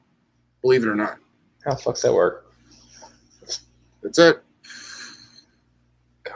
That's like, I think technically for us in the state, if I remember right, we have to have an importation license you buy through Fish and Game. Mm-hmm. I think it's like $125 because like you can buy it per animal you import. So like for guys who go out and they bring in I don't know, like some guy has a deer farm or whatever. So he goes to Tennessee and buys 5 deer. He can get 5 importation tags for the deer, or he can get an overall importation license to have. And you're supposed to have it no matter what. And it's like, Jesus Christ. I know some guys. Then there's some parts I know in northern Kentucky where you have to cross over into Ohio to get to the other part of Kentucky. So that, and it's like, well, technically you have to have your importation license to get it back into the state. Granted, Fish and Game really don't check that much. Like, I've never heard of anybody actually getting busted on that before, but that's like, really? That's the dumbest. That's like anybody who sells exotic venomous or native non-venomous from Florida going to Columbia show. You got to drive through Georgia, right? Is that legal? Is that passing through on a federal road like 95? Is that legal? I've done it. I've done it countless times because I'm on a federal road and I'm not stopping in Georgia. Is that construed as smuggling? I don't know. I think it's like cross like transport laws for guns if you're crossing state lines and stuff. Right, but at the same time with guns, if you're on a federal highway and you're passing through, then you have pass-through capabilities. However, you get a state like Maryland, which has no peaceable journey. If you get a flat tire in Maryland, you're screwed. You're federally fucked. Well, that's like I feel you know about this with, like, for example, if you have NFA items, for certain ones you have to plan a route out with the government and get your paperwork to transfer. You know, like if you're going from Florida to, let's say you're going to Indiana, you gotta tell them like where you're going through and shit like that. So Some states they'll tell you like you can't go there. So I wonder if it's like that. For example, all right, so it is not. All right, let's do this. So the NFA, the National Firearms Act of 1934, has a form referred to as a 5320.20. The 5320.20 is the either interstate transport of an NFA item or the relocation of an NFA item. So, for example, let's say me and Cox are going to do a prairie dog hunt, and we're going to go out west, and we want to bring our silencers. Well, we can either fly with them on the airplane, which is totally fine, or we can mail them to ourselves, which is totally fine, for under 30 days without notifying the NFA. So you can leave your home state with a silencer for under 30 days. Any other NFA item, machine gun, short barrel rifle, grenade launcher, any of that stuff, you have to fill out the 5320.20. The problem is that you have to map that out 6 months, 4 months in advance, because it takes at least 2 months for them to get to the paperwork. And most of the time, it used to be fax. Now it's email, thank God. But like, let's say I want to go to Georgia and I want to go on a hog hunt in Georgia. I can't just drive 6 hours north with my short-barreled rifle. I have to fill it out. Tom called it. Nice. I like it, Dom. So yeah, so that in itself is stupid. Meanwhile, I can buy. Yeah. Meanwhile, if I've got a registered SBR, right, got a registered short-barreled rifle with the NFA, I have to fill out a 5320 form 2-3 months in advance minimum to go on a hunt 6 hours north of where I live. But if I have an AR pistol with a brace, it's a handgun. That's another scan of worms. But I was thinking, like, I wonder if they have some programs like that with reptiles, for example. Like, I don't know, like, say somebody from, like, Alabama was going to, like, Georgia or some shit, and they had to drive through Florida, and they're like, oh, I'm going to go sell my retic in Georgia, and then pass through Florida. Like, I bet you that's a big no-no, isn't it? I bet you they get fucked. That is completely illegal, which is where I get the whole Georgia thing. If I'm going up to Columbia show in South Carolina and I drive through Georgia, if DNR pulls me over, am I screwed or am I not screwed? In Florida, you're screwed. Big time. So I don't like these laws. I don't like these laws at all. Meanwhile, so did I tell you, was it in our group chat, in the cream chat, about my hydrophilia? I don't remember. The sea snakes? Oh, yeah. We're talking about that. All right, so for those of you who are watching, when you renew a venomous license in Florida, they list out the different categories for venomous. So it's Elaphidae, Helodermatae, Crotallidae, Viperidae, and Colubridae, and which is fucking stupid because they lump Viperidae and Crotallidae in the same thing, but they still list it. Go figure. So last year, it was either last year, 2 years ago, they had sea snake on there. And I was like, that's stupid. That's banned in Florida. No one can do that. That's a fucking typo because you got some 18-year-old college student intern making the state license, you know? That's fucking stupid. Well, this past year, I said, you know what? I'm going to put down me for some fucking snakes. And I did. And I got a phone call from a young girl who honestly sounded like she had no idea what she was talking about. And she's like, Mr. Phil, do you currently have sea snakes? I was like, no, I plan on acquiring them. And she's like, well, sir, no, you can't do that. They're illegal. I said, well, I would really appreciate it if you could send me the state statute saying that they are banned in the state of Florida. And she says, oh, well, I don't know exactly. You can send me the state statute. And then upon that, then I will stop my process of acquiring sea snakes. And she sent me a link to Fish and Wildlife state statutes. And I combed through that thing for like 4 hours. And I could not find a single thing anywhere that said that sea snakes were banned, specifically. And that also leads into the next thing. The film about houses videos. It's Hostel Part 2. Mm-hmm. So that led me to go on to the whole yellow anaconda thing. So at the time, there was nothing written anywhere that yellow anacondas were banned, let alone if they were on that CSP permit. This is round 2, just so everyone knows. Oh, Round nice. 2? Oh, shit. I'm gonna go probably grab another one because this dirty rat's at its last leg.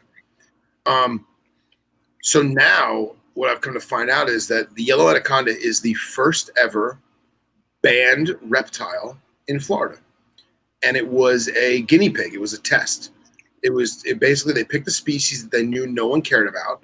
No one keeps them. No one cares, and everyone's like, yeah, sure, who cares? Ban them.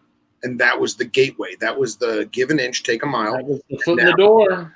That's it. And now tegus are going to be banned, and iguanas are going to be banned, and don't even get me started on that shit. And then it's just a slippery slope, and we're all screwed. It's kind of ironic with iguanas being banned because it's like y'all are a day late and dollar short on that one there. Yeah, you're already fucked on that deal. I wish that I wasn't on my computer. I wish I was on a mobile device so that I could walk 100 yards that way and catch y'all 4 iguanas right now. Right now. Get to walking. Go catch one and bring it back. Come back and be like, crikey. Do you really want me to? I really don't want to. I've been drinking. No, please don't. All right. I want to see it. Just because I want to see drunk Phil and iguana. And I'm not drunk. I'm just like, I don't feel like climbing up some friggin' He's going to bush. get tail whipped so many times.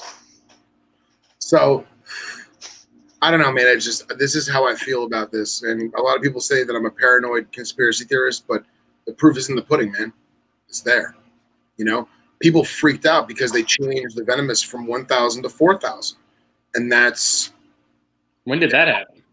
That happened in 2016. 2016 was the last year that you could apply for a venomous license with only 1,000 hours collectively. Now it is 1,000 hours per group. There's 4 groups. Oh, okay. Yeah. I thought it was 4. I was like, holy goddamn shit. Wait, what?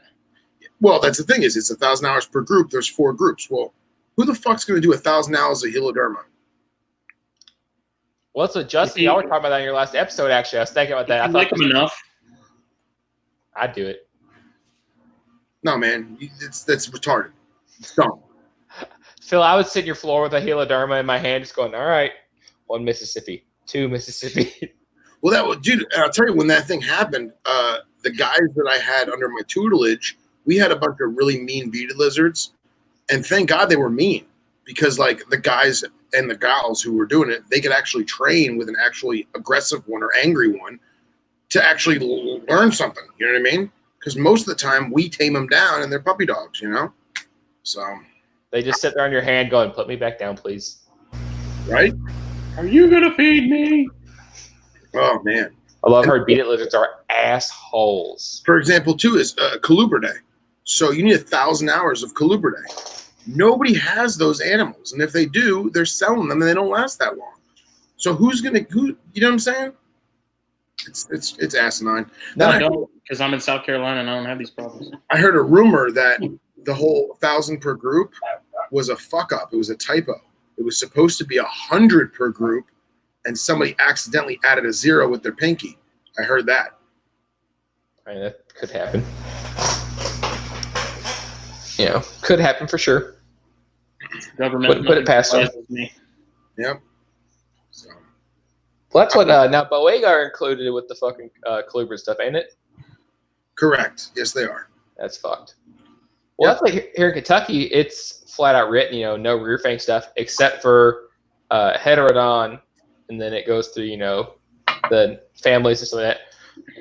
But you know, Leah heterodon Madagascan shit's not on that list of shit, you know, against it. So, can I get some giant Malagasy hogs, some speckleds, please? And see, that's not considered venomous in Florida. I don't like these laws. What's that? So I don't like these laws. I'm actually trying to pull it up. So there's only 5 genus of colubrid that are considered venomous in Florida. Forgive me. I'm not going to dig through my emails right now and try and find the statute, but I have it written down. It's Boega, Rhabdophis, Actractaspis. What's that? Those aren't even rear fanged. It's Colubridae. But they have it listed under Colubridae, excuse me. And then Dyspholetus and whatever the twig snakes are. What the hell are the twig snakes? Pelotornis. Pelotornis, thank you. So yeah, so those 5 are considered venomous in Florida. I mean, boom slang's like, Yeah. Delatornis, yeah. Boom slings are kind of like, they end your life and you're going to hate everything about it. Kind of colubrid, but. I kept one on display. I had a melanistic one, or not melanistic. I had a black male that I kept on display at Underground after I got rid of that Angusta viridis mamba. And it was crazy, man. Some days that snake would give me a run for my money. Sometimes he was just chill. But it definitely got everyone thinking, like, man, this thing is not kosher. You know what I mean? We actually named him Tyrone Biggums. You guys know who Tyrone Biggums is? No. He was the character that Dave Chappelle did on the Chappelle Show as the crackhead. No. With the white lips. Okay. And the reason why we named him that is because he was a spastic fucking crackhead, and he was jet black with a white mouth. So we named him Tyrone Biggums. Just tell him you can call on Tyrone. No. Justin, how does Chondros do it? Which ones? The ones you're trying to pair up. Every time I go to put the male in the female's cage, she's like in the ready for food position, and I know as soon as I put him in there, she's going to light him up. So I'm just waiting for the right opportunity. But I have this odd feeling that the next time I put them together is going to be the time. It's gonna be the one. It's going to be the one. I was looking through the pictures of when I, the first clutch that hatched, and I was like, man, I missed that. So like, I want to do it again. You say you miss it till you were in that group chat cussing about how you can't get them to eat again. Well, now I know. It's different now because I have the chick down, and I'm confident that will alleviate that problem. But it can be frustrating. Did you guys see my picture of one of the red pearl maculatus scarfing down that pinky? Yeah, that's a cool picture. That sucker was going to town, man. They're getting better. That might be one of the ones I take home. I haven't decided yet. I'm glad I don't have these problems. You just drool over retics. I do. No, it's the carpet python that gives the most trouble out of anybody. That motherfucker, sometimes he just ain't having it. I'm like, well, fine, fuck you, then don't eat. Is it the one from Jake? Yeah. Every now there was a while like this winter from like around my birthday around January 12th to like the end of February. That motherfucker wouldn't eat. He would just like you'd offer food, he was interested, and then he would be like, nah, I ain't feeling it. And then I bonked that fuzzy I got from the pet store and threw it in there, and he was like about that. So come back tomorrow. He looks pre-killed. Asshole.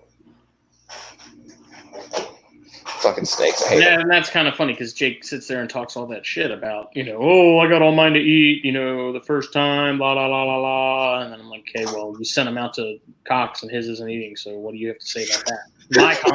My chondros eat for the people I sold them to off the bat. Hey, man, I'll tell you right now, my IJ, I still have one IJ that is not eating. It's eating twice for me since it's eaten twice for me since September. So I mean, it doesn't look thin, but it doesn't look good either. So I don't know. Fingers crossed. Give it a live animal. What's that? Give it a live prey. See what it does. That's all I've been giving it. I tried. All right. So I tried fuzzy drop fed frozen thawed, fuzzy fresh kill drop fed, fuzzy fresh kill tease fed, live fuzzy, live rat pink, frozen thawed drop fed rat pink, rat pup live, and then last week or 4 days ago was live fuzzy, and I found the fuzzy dead. Nice. Have you tried any bird scenting or anything? No, but I got a bag of day-old quail that I just keep forgetting is there. Have you tried switching over to chondros? No, because Superior Morelia. Oh, bitch. You don't have not you too. I know. No. We discussed this. Bredli are the superior Morelia, and my Bredli eat like savages, and that makes me happy. Despite their incessant. Don't tell James Lewis that. Do not let him hear you fucking say that. What, the Bredli are superior Morelia? Too late. His ego's gonna blow up again. God damn it. Don't you guys know that Morelia Bredli are actually from Mars? They are. It might as well be. They're the superior Morelia. Did you know that Morelia Bredli look great when they're crossed with albinos? Did Billy put that in the thing? No. What am I missing right now? No. All right. So somebody just brought that up to me. They're like, "Hey, man, did you see a picture of an albino Bredli?" And I was like, in Australia. "It was now was that an albino? That was a Darwin albino bred to a Bredli." Okay. What did it look like? It look cool. It looked like an albino snake. Phil, I'm gonna show you the hypermelanistic albinos. Those are the coolest shit ever.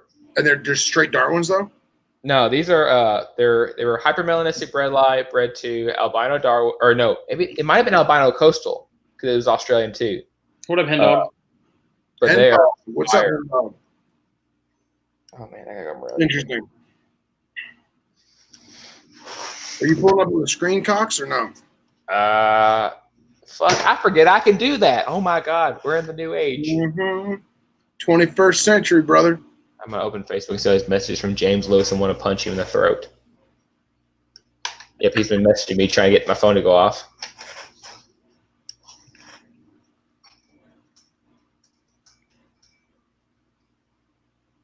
And my throat's hurting again from talking too much.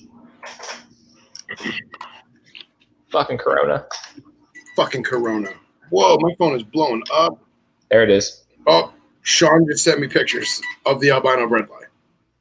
Is it? Let's see if it's the right one or not. Oh man, that looks cool, but I don't like it. I'm not. You can't call it an albino Bredli because it's not a Bredli. It's a All right. Bredli. All right.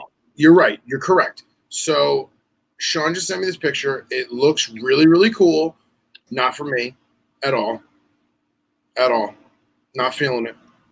It's cool. That was the one that posted on like NPR and everyone like lost their mind over it, right? Everyone's like, "Oh my god, dude, it's so cool."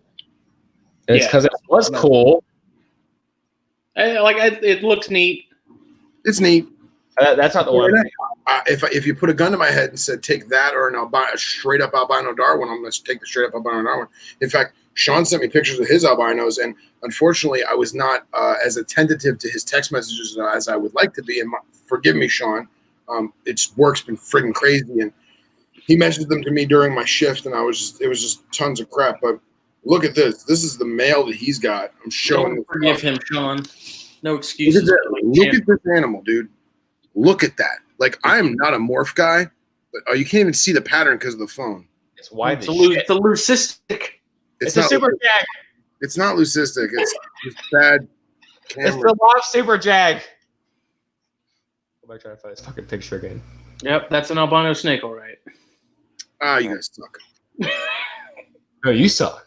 No, I do. Like, I know what you're talking about. Seeing I those. especially like this one because it says princess in the background. Hold on. How do I screen share this shit? I love that. You are a Down princess. at the bottom, you go to screen share. Oh, there. I thought it was on the screen still. And then you got to go into that one section where it says Windows. All right. Sure. Can you see it yet? Oh, yeah. Okay. How about now? You see that? Yep. What the hell is that? Now, here's the thing. You see how dark they are? Those ones over there, because they're the hypermelanistic bloodline, where they're super black. And then I think because it says sun glow, so it was albino coastal, because it was albino coastal and hypo coastal at the same time, crossing into them. But look how orange they look. Yeah, man, that's really cool. I like the dark ones. I mean, I'd be interested to see what their silver coat turns out. You know. Oh, the dark ones are crazy. Uh-oh. What have I done? Yeah, see, he sent that picture to me too, man. That is a good looking albino. The one where they're all hatched out and stuff? No, Sean is sending me pictures of his. Oh, okay. I'm on a bread light. I like saying it to fuck with people. I love saying it because I love to get the hybrid people riled up. People who are anti-hybrid. I'm like, Carpondros, let's throw a zebra in there. People start losing their fucking minds. Like, I love Billy's Jagpondros so much. They're cool. Not my Yeah, thing. seeing cool. those like in person, they are cool. And I mean, I agree. Like, I don't have an issue with hybrids. I'm not going to really. I don't go out of my way to produce them. You know, minus chondros with all the new stuff they got on those. But Yeah, too late. you know, that's. Well, that's like part of the thing I'm like really wanting to try too, because I'm straight up like I have one retic. He's a hybrid, I guess, quote unquote, because they're divided into at the moment 3 subspecies, and Sulawesi Island is actually divided into 2 separate groups. There's this Malaya python reticulatus, and there's Malaya python reticulatus saputrii, and that's the insular island forms. And my male, he's a cross of a Bontang Island and a mainland Sulawesi before anybody ever knew what it was. So that's why I got him for a deal, because he's a pure Sulawesi. He's just not a pure Like one or the other, yeah. Yeah, that's why I'm like, oh, I'll just take a Sulawesi and they'd have pure Sulawesis. But I'm really big into wanting to preserve locales, because I bet you, like, you know, particularly pythons go from Indonesia to the Philippines. You can't tell me there's not different, you know, probably almost species level animals there. They just look alike. So, side note, can you guys hear me okay? Because I'm kind of whispering. Okay. Mm-hmm. Talking shit. So, my roommate took one of my candles out of the bathroom and put it on the kitchen table and lit it. And when he does that, that means that, like, one of the snakes I have in quarantine regurgitated, or maybe the dog had an accident on the carpet because the dog's old. You know, shit happens. So I text him. I said, hey, man, why'd you light the candle? Because he's not home. So why'd you light the candle? He goes, oh, because, and he puts initials. And I'm like, okay. Remember that chick friend I told you about that I went herping with? Mm-hmm. That's his ex. And now they're on the couch watching a movie. That motherfucker. Ooh. Scandalous. Fucking scandalous. I'm gonna go make me another fucking drink. Hold on. Go. We all need to get a little topped off here. Yeah, we're getting wild. You know what I got here?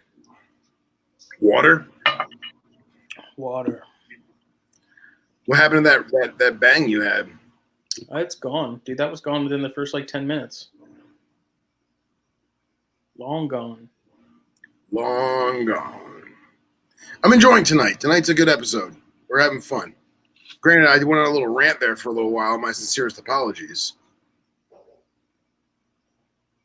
What is Dom saying? Is not good social distancing? Your roommate. Oh, yeah. Whatever.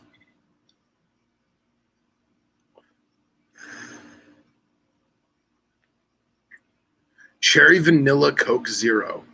That sounds scrumptious. Coke Zero, man. I just can't. I didn't know this, but my coworker told me that Coke Zero is the exact same thing as Diet Coke, but they had to name it something different for men because men didn't want to drink. It doesn't taste the same. It's not? At all. No, it doesn't taste the same at all to me. Oh, it doesn't? I never had it. Well, don't. Diet Coke and Coke Zero? No, way different. Thank you. Way different. There you go. They don't taste the same. Because my girlfriend's big on that Coke Zero, and I like Diet Coke better because I like to mix it with whiskey because it's like that hummingbird juice and shit. See, I'm not I've tried a few drinks mixed with diet sodas, and I'm really not into that either. It just doesn't. I don't like because I feel like I'm an old motherfucker when I say this, but I don't like shit as super sweet anymore. Like with my bourbon drinks, at least. Yeah, I know my bitch has to make a daiquiri all fucking week, but with bourbon, I really enjoy some margaritas. All right, I love pina coladas, but I will never order one. One, because I have to have my man card taken away, and 2, I feel bad for the person having to make it. It's like table 3 over there. See that bearded guy over there? That one, the dwarf? Yeah, him. Yeah, I'm not a fan of pineapple. Pina colada. Now I got to whip out a blender. I'm not a fan of pineapple, but that pina colada flavored bang, those are very good. I don't like them at all. By the way, Hen Dog, did you hear what I just said about my roommate and him watching a movie with a lady friend? Bro, you're talking fucking. Dude, totally take that and like take this whole thing in there and sit on the couch with him and start video chatting. I'll be honest, I kind of want to. Just sit between them. Like, oh man, it's too hot outside. Well, I walk in, he's got all the lights on. I walk in, he's got all the lights off. It's pitch black in there, and I see his silhouette of him because of the shirt he's wearing. And I'm like, hey, man, what's up? I was like, why'd you light that candle in here? Did something die? And he's like, no, because he does that. It's like the flag and half mast. Like, what happened? Like, I hear a female voice, and she's like, what's up? And I was like, huh, there's a person here. Y'all doing a fucking seance in here or what? So they're like, hey, do you want to watch the movie with us? And I was like, no, but I'm going now. I was like, y'all want to go live? Yeah. No, definitely not. He's not. That's not happening. Not yet. Not yet. Oh, not yet. No. The night is still young. The difference is that when I'm a degenerate and I bring a lady friend over, he gets weirded out and goes upstairs. I don't. That's what you gotta go and be like, social distancing, guys. We gotta spread apart. We're too close in here. I kind of want to take the laptop in there and just sit in between them and be like, social distancing. Should I do that? We need to make each other immune. Yeah. Quit trying to cock block him. Fuck, Phil. It's funny, man. Well, they're on off, man. It's whatever. Or Hey. go in there and be like, yo, you get that rash cleared up yet that you were telling me about? Just walk in and be like, no. Just walk in and be like, hey, man, I forgot to tell you, before you go to bed, can you give me that Lotrimin back? You got that purpose that I borrowed? Dom, I have more than one candle. It's just one candle that I leave in my bathroom. He's not going deep. Jesus. Oh. No, Dom, I have like a lot of like pet candles and stuff, but he grabbed the one that I keep in the bathroom because he's not going to go rummaging through my room, you know? Oh, man. I like to smell pretty just like the next guy. That's why you drink Bang, because it smells fantastic. Yeah. Did you try Copper Monster yet? Copper Monster is the shit. Okay, I love it. No, I haven't. I'm not brave enough. Ginger beer. I don't do like the full blown like tons of sugar ones now. I do like the 0 sugar, 0 calorie, like the Bangs, the White Monsters. Like, Fake synthetic. Somebody told me that taurine is a man-made caffeine derivative of ox bile. They always make us some bullshit. They say bull semen, bile, fucking brains, whatever the fuck they want to say for the week. But it comes from a cow. That's why it says Taur in the beginning. Well, I drink it. I'm like, just because you're a fucking Taurus doesn't mean it's it's an a cow. astrological thing. What's your sign? Taurine. I feel like there's some bitch at fucking Florida State who said that. Actually did. God damn, James, that's cold. That's cold as fuck. That is cold, James. Oh man. So did you all get to meet James down there at Southeast? Yeah, I didn't get to talk to him as much as I wanted to though. Like I don't know. I fucking love James. He's been robbed the entire time. He's an asshole and he's so sarcastic as fuck. He gets on my convinced. nerves, but he's so funny. I stood in a clique. Like the cliques that were out back by the tent on the side where like some of the kids were smoking weed. Those cliques over there, I was standing over there and I am 99% sure I had a conversation with James, but we were drinking a lot that night and I gotta be honest, I kind of remember. Well, James wasn't drinking, I'll tell you that much now. No, but I was. I wasn't. Everyone was surprised that I had like 2 or 3 drinks that entire day. That was right before I got beers for me and Reed, and me and Reed went over to the fire circle and started talking about like life and shit, and which was awesome. Fucking Reed, if you're watching, which I don't think he is, but rock and roll. But I was like, I don't know anybody in the circle that I'm standing in this clique circle. I need to get out of here, and I was like, I gotta get beers for me and Reed, and we'll talk about fucking life shit. But.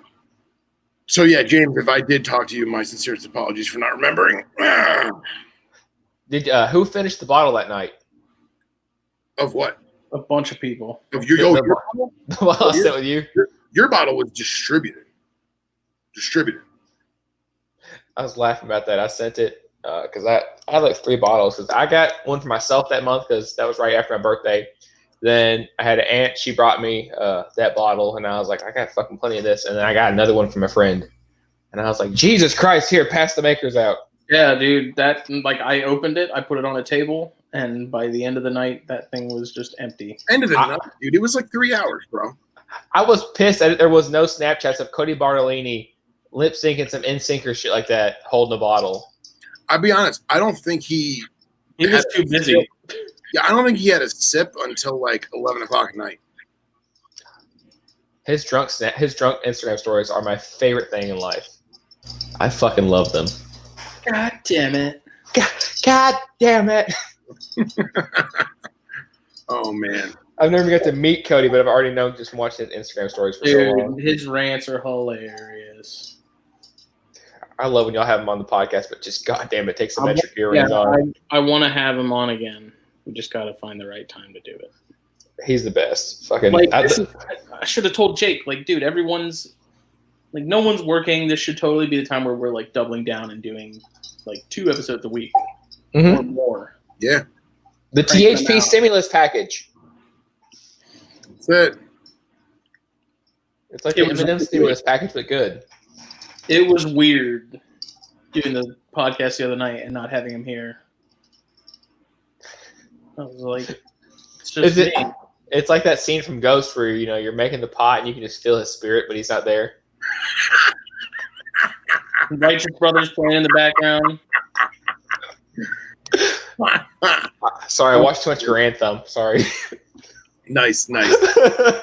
That's good. Did you see what Grant put up with his? Dude, I love when he puts up people's comments. Oh, it's always the shit that people say to him is hilarious. Who is it? He's a gun guy named Garantham, and it used to be Haley's son.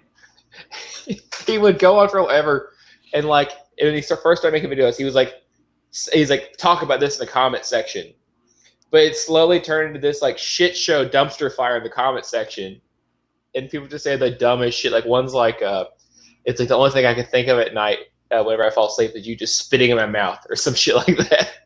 Weird shit. You can tell who's the trolls and who's just fucking stupid. Legitimately. Like, oh, you shouldn't put your thumb like that, because if you put your thumb like that, you could get injured. And like the dude's tier 1 as fuck. Like the dude's been done more shit than all of us combined. And you're gonna tell the guy to tuck his thumb in? Listen, if the guy wants to fucking hang goddamn Christmas bells from his thumb, he's gonna do it properly. Stupid shit. But his joke, always in his videos, he makes jokes about fucking Ghost. Mm-hmm. He loved that and Ron Jeremy. He'll make jokes about Ron Jeremy too. Yeah. Hitler. Well, I mean, he's an easy target. So did you see the thing where he's like, "Is that you? Is that a child?" And it's like a it's the bad guy holding a kid hostage, and then the camera zooms in and the kid has a Hitler mustache. It's like, fuck, it's Hitler, and then and he just takes the kid out. It's the dumbest shit ever. We haven't talked about snakes very much in this episode at all. Yo, we didn't talk about snakes. Fucking horrible hybrid albinos and bad laws. That's what we talked about. And I wanted to talk about the smells. The smells. Yeah, I didn't know what that was all about. I didn't have smells. All right, so everyone who's watching this knows the difference between at least 3 different snakes in their room. At least 3 different ones, so you can tell which one did what. Every single person watching this knows what regurg smells like. Every single person watching this knows what dead, uneaten rat smells like. Hey, I don't know what regurg smells like. I will tell you that now. Knock on wood. Ooh, boy. It's rough. I've heard it's the worst smell ever. I've smelled a decaying rat. You know what that means? That means you haven't been doing snakes enough. I know. I'm fucking super young in this shit. But yeah, I wanted to bring that up. I wanted to see, like, if I'm the only one who knows that. Because, like, my roommate will come home, and he'll be like, hey, man, something gurged. And I'd be like, you're right. You just know. You know what I mean? Like, you just know the difference between gurg. And this is going to be really gross, but, like, I am at the point now. Yes, hen dog, melted rats. Melted rats. I am at the point now in my herpetoculturist career where I can tell you if it was partially digested or it was too big and it got yacked up immediately. That's how good I am. Dom, I'm sorry. You need to smell a dead rat at least once. That's the worst smell ever. When they don't eat it, oh my god. Yeah. And since I've started listening to you guys and Justin, where I do the cuts, like I'll nick the back so they can digest it easier. They decay extra fast. So if they don't eat it within a couple hours, it's breaking down, and you're like, oh. How about this? How about I got stuff with hemotoxic venom or myotoxic venom. I can already tell this is going. They get bit, right? And they don't eat it for whatever reason, and it just dies, or it's already dead. They think they killed it, you know. And instead of it being bloated after like a day or two, oh, it is liquid. Liquid. It's just a water balloon. Horrible. Oh God. There you go, hen dog. That cytotoxin, that myotoxin. Dude, man, I had when I had my my Indonesian Russell's viper. Boy, I love that snake, but sometimes he was just a douche, and he would just kill that. Sure that was just all De Boya, though. Right? He would just kill it and leave it there, and then like the next day would be like a melted pool of like coagulated entrails. Just a jelly. And then I literally have to take this because like we get lazy, you know, you tweezer out the rat, whatever. No, I would have to take the snake out. I'd have to get like a dustpan. I'd spray Chlorohex or Mite Kill or something to kill the smell. Shovel up the fucking slop with a dustpan. Throw some sand on it to kind of dry it up, almost like when the firefighters dump the kitty litter on the highway. Oh shit! Ugh. And then give it a minute.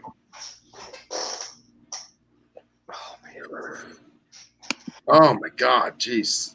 See, I've heard people talk about that shit before with like false water cobras and stuff like that. Because y'all are only hot keepers ever talk to, and it's like I've heard those things get the same way. They'll grab a hold of something and it'll start liquefying after a couple days, and you're like, people say it has a way different smell than it would have been. You know, it's a rotten rat, and venomated stuff smells terrible.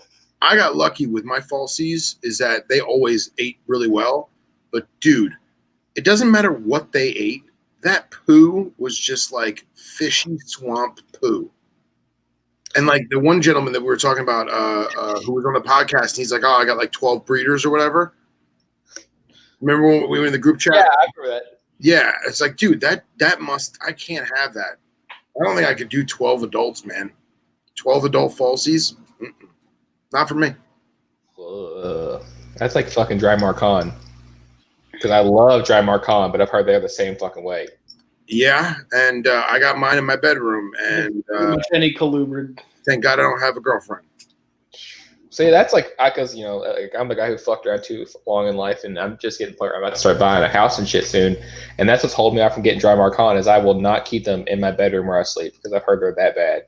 Well, how about this? It is that bad. It is as bad as they say, but I like it in my bedroom because I keep tabs on them, and I can clean it faster.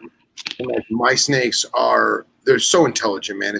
They're not as intelligent as like king cobras, but they're very, very intelligent, and they're also a little spiteful. And like mine will shit in the water dish and then sit there. You get that? Get to work, bitch. Get to work. I need fresh water. And then I'll take it, I'll dump it, I'll clean it, I'll bring it back, and they'll look and be like, okay. And then they'll drink from it. So I'd rather have them in the bedroom and just deal with it, you know? Where you can look over and be like, you son of a bitch. Yeah, because dude, sometimes I go a week without going in the room. And like, I know that sounds bad, but like life is hectic right now. You know what I mean? Oh, especially right now for you, I bet it's insane. It's insane, man. And like, I've been working every single day. Like I told you guys earlier, today's my first day off in 2 weeks, which isn't that bad. There's some people that are not at work at all. And I'm sorry that you know, you got furloughed or whatever. It sucks. It's part of life. I'm sorry, but I'm fucking run down, man. Like I am legit. And like I told my employer, I was like, hey, do you want me to come in today? He goes, no, man. He goes, you need to take a day off. I'm like, all right. Okay. But like I didn't clean anything today, but it's been like 4 days, maybe 4 days since I've been in the room. So what kind of dry Marcon do you keep, Phil? I do not have. I had yellowtails for a long time. Mm-hmm. Now I have legal. I have legal, legitimate, big black ones, and yeah, that's it right now. Okay. Also, did you have import yellowtails or did you have CBB? I had imports, and I went through a stint. I had 3 different babies, and I had one. I got them as pets, and I had them die one after another, and after like 4 or 5 months.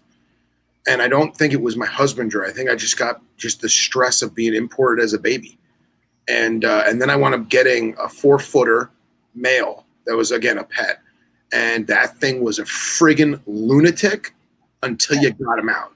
Once you got him out, he was cool. Have you ever seen the video of John Michaels from Black Pearl Reptile getting chased by the 9-foot yellowtail? Dude, Where he's got that rat. I watch all his videos. Yeah, that's I don't know why that's the video. I was like, I want a yellowtail Crebo after that. He's holding the rat higher and higher. The Crebo just like chasing up after it. And dude, they're so smart, man. They're so smart, and their food aggression is, I think, their food aggression is paramount, because I use it as an indicator. If they're not trying to kill you to get the food, something's wrong. You know what I mean? And that's a great that's a good measuring stick with chondros too. Like if a chondro refuses food, something is not right, because that does not happen unless something is wrong. Yeah. I've never had any of my steaks like refuse a few, like the retics and rats and stuff. Now the only one I've ever done was the carpet python, and I'm like, I don't know, you're stupid, you're Morelia. I'll give you a week. You're not quite a ball python, but we'll come back every week and see how it goes. Yeah. The retics, they'll chase you for food. If you open that cage and you don't have it in their face right away, they're gonna be like, hey, where's it at? Come back here, bitch. Oh yeah. The longest snake I had go off feed was when I was working at Strictly, and I had a speckled rattlesnake, a Mitchellii, and it didn't want to eat. It was wild caught. It was wild caught at like maybe that big. That's an old motherfucker. And didn't want to eat, and I left it alone. And then I would try, like every other week, I would try a different tactic, and it never wanted to eat. So finally, after like 6 months, I was like, all right, pulled the water dish. So still didn't want to eat. And right at about 13 months, I put the water dish back in. It drank, still didn't want to eat. And then I sold it. That was it. It's the longest I've ever had a snake not eat. Dude, didn't drop a single gram in weight.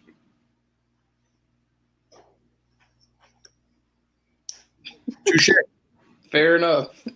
Sometimes I don't get hungry then either. Actually, I was going to ask you, did any of you, or James especially, ever accidentally interrupt a boa orgy? No? Nobody? Nobody.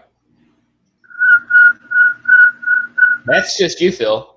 That's just you. Dude, I had red tails back in the day, and like you just throw them together because who cares? And dude, I would go in there and I would literally I couldn't pick them up because I would just have spunk all over them, like everywhere.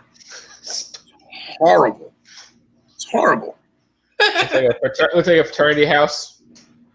Yeah, worse, dude. Spunk everywhere. I think that is one of the reasons why I don't do them. It's because it's like just males just jizzing on stuff. Ugh. It's like that conjure that breeds the perch. Right.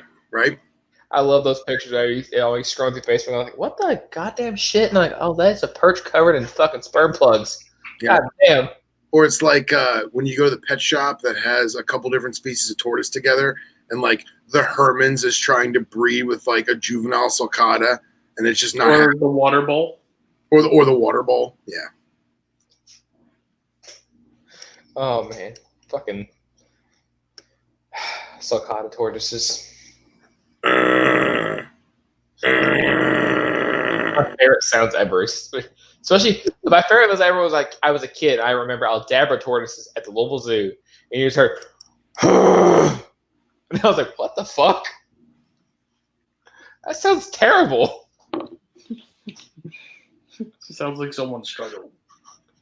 It's like an old person that's falling down. They can't get back up. It's an old person that they could get it up.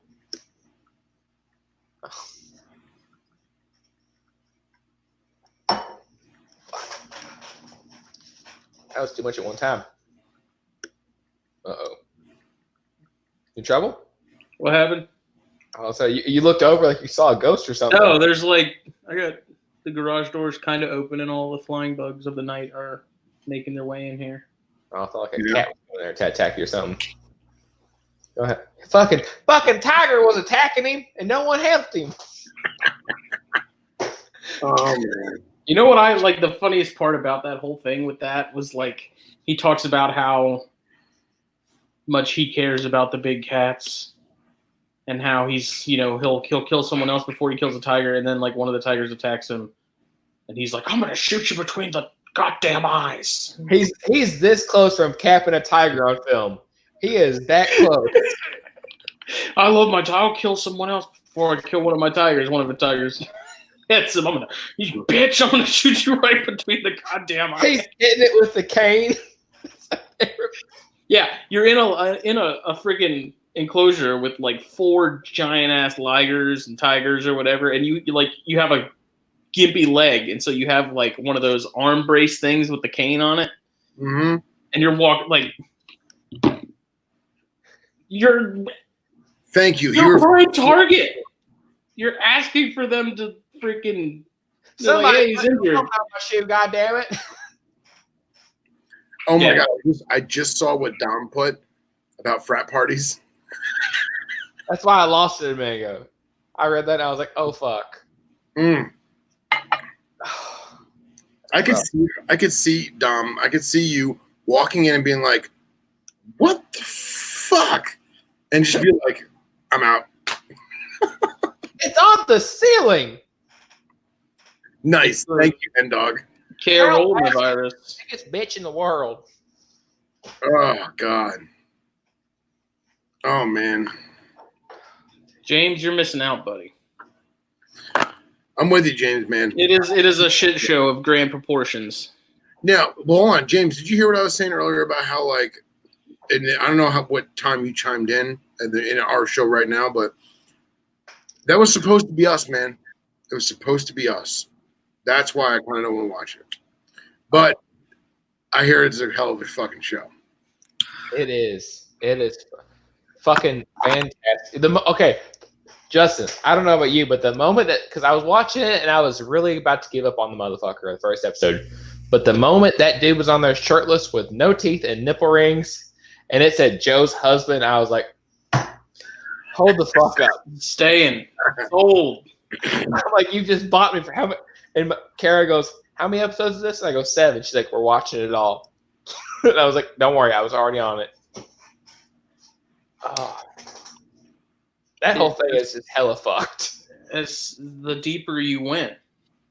Like, just when you're like, oh, this couldn't get any weirder. They're like, wait a second. Hold on. He's got 2 husbands. One's 19. Hold on a second. This guy has 20 wives and rides an elephant into the local river and bathes it around boaters and shit. But wait, there's more. Carol chained her husband up at her wedding ceremony. There's a crazy lady who totally killed her husband, and there was an assassination attempt on her. But wait, there's more. Every time you turn around, it's so fucking crazy. Though, And Kara, Dom, that's what I'm talking about. Is it like I don't want to be lumped in with these fucking psychos? You know what I mean? Maybe I'm too much of a goody-goody with this shit. I don't know. You know what's funny is like the person in that whole series me and Katie liked the most was the guy that didn't have any legs. yep, he's the coolest cat out there. We're like, Yeah, dude, this guy was totally just like a bystander, like watching this whole thing, just freaking, just. Yeah, but total doesn't he dumpster pay fire. them $100 a week or some shit? No, he pays. That's the dude in Myrtle. Okay. He pays the girls that work for him $100 a week. And that's what cracked me up the most is like the crazy lady, like Myrtle Beach dude pimp thing, and then like main guy, like they're all talking about how crazy the others are, and it's like you guys don't like. Homegirl was like, we need to ban people from keeping these animals. I'm still gonna keep mine, but no one else can have them. Yeah, okay. And then she's like, he keeps his animals in cages, and then it's literally like a scene of her tigers in cages. That are way And smaller. we're like, Yeah. are you what you're in what dimension of reality are you in? Yeah, and you know what? You're no better than any of these people. You're all retarded. My roommate made a good point, is that although we handle, and as Cox has put it before, legitimately dangerous animals. We handle dangerous animals. We do. We work with them. We love them. We appreciate them. We keep them. There is a huge difference between a snake, whether it's venomous or large or aggressive or whatever. There is a big difference between captive wildlife of reptiles, not crocodilians, and these people with these goddamn cats. There is. Well, I also think a lot of people who are reptile keepers also have that detachment where they know this is a wild fucking animal. Yeah. And fuck you up. They're over there. They got this tiger and they're Most of kissing them. on the head. Most of them cockeyed. Most of them. I know there's a couple people that flex the cobras. Or Well, very- it's like or the the people that dragons with- they have a they're more in tune with their animals than anybody else. They know they're soul bonded to their animals, so their animals won't attack them right. until you put cologne on your shoes or someone else does, Yeah. and then your animal's like, "Hey, I'm Until gonna take your animal doesn't feel like it anymore. There was a guy I knew, a family friend of mine. He was not a herper. He just had an anaconda because he thought it was cool. And when I say he had an anaconda because he thought it was cool, I don't mean it in a douchey way. Like, he loved that animal. He took great care of it. He had a big enclosure. He had the anaconda because the anaconda was cool, not because it was cool to have an anaconda. Right, exactly. That sounds like what I was struggling with and I was telling you all about. The same shit. What? When I was talking about over like right when tax season was going around, I had that buddy who like wanted an anaconda because he thought they were cool, and I was like, you do not need an anaconda. Right, but here's the difference, though. The guy, the family friend that I had, he was not a herper per se in the way that we are. Mm-hmm. He loved that animal. He did his homework. He kept it for years. He got it as a baby and raised it up. And he wound up getting it to like maybe 15, 16 foot. And the thing never bit him once. Never bit him, never showed any sign of aggression. It was just a perfect specimen. And he used to take it to birthday parties and church shit and whatever else. And then one day he had it at a kid's birthday party and he had it stretched out in the grass. And he had like the first 1.5 feet of head and neck in his lap. And he was basically cradling the head and like petting the neck so that God forbid something happened, he could grab it real quick, right? Well, too many kids touched that snake all at once and it bit him and it wrapped him. And it damaged like blood vessels in his arm and he had a bad infection from the bite and blah, blah, blah, blah. But that just goes to show you, he had that animal for like 12 or 13 years. And then out of nowhere, because too many kids were touching it, it latched onto him. And that wasn't a feed response. That was a, I am done being touched. I have no idea what's going on. So right. I'm done with this. We need to go home, you know? Mm-hmm. So that's a classic example, man. And he knew it was what. And he wasn't mad at the animal. He wasn't mad at the kids. He knew it was what. But that's the difference between us and those fucking big cat people. Oh, dude. And you all have heard me get on my fucking soapbox. I don't trust anyone who would only own one snake. That's funny. True. I think a person who only has one glass of wine at dinner, and I'm like, fuck you, dude. You're sketchy. Right. So that's like, I get on that soapbox here, and people are like, oh, this is Big Bertha. I've had her for 22 years. She would never hurt a fly. And then, you know, that's the time they get lit up in the fucking face by a fucking berm or something like that. It's like, fuck you, dude. Like, look, I have a dachshund, okay? My dog is the sweetest dog in the world. But I will never say, oh, no, he's a good angel. He never bites. I'll never say that. Because the one time I say it is the time he latches onto the groomer's hand and I got a problem. Mm-hmm. Right? Little dogs are the worst. Little dogs are the worst. The worst. I showed you guys the video of him playing with that ball earlier. He was fucking mad as shit at that ball. Dude, it's not even the ball. It's the fact that like he thinks I'm taking the ball from him. He's like, "Fuck you, ass! I'll give it back." Right? But I don't know. I see, and that's what me and Joe actually talked about in another chat. Was like, Tiger King literally screams, about other reptile keepers. Because you can look at some people with venomous or large constrictors, and they have the young girls come around them, and they woo everybody and act like they got so much fucking money and shit like that. Right. And I'm like, that's Tiger King right there. That's literally Tiger King. Yeah. Yeah. And you know what, man? Let's be real. There is a certain what did Don put?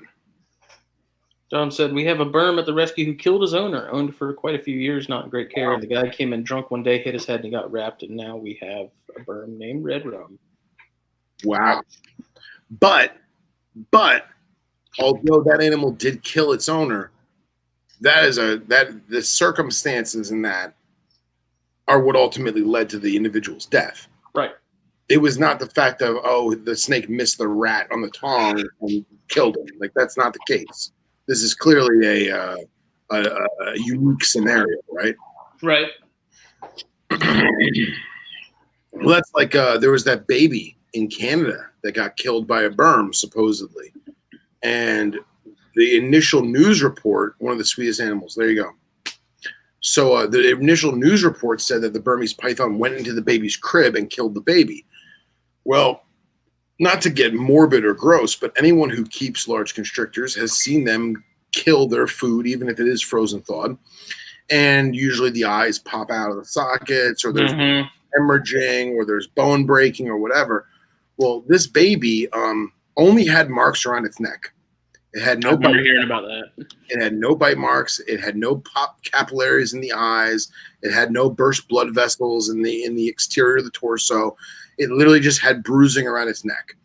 And the story was that the snake got out, it went through the wall into the ducting or the pipes or whatever, and it killed the baby.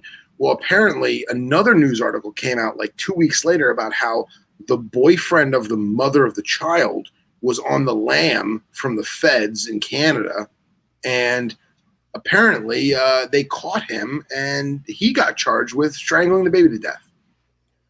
But the news never said that.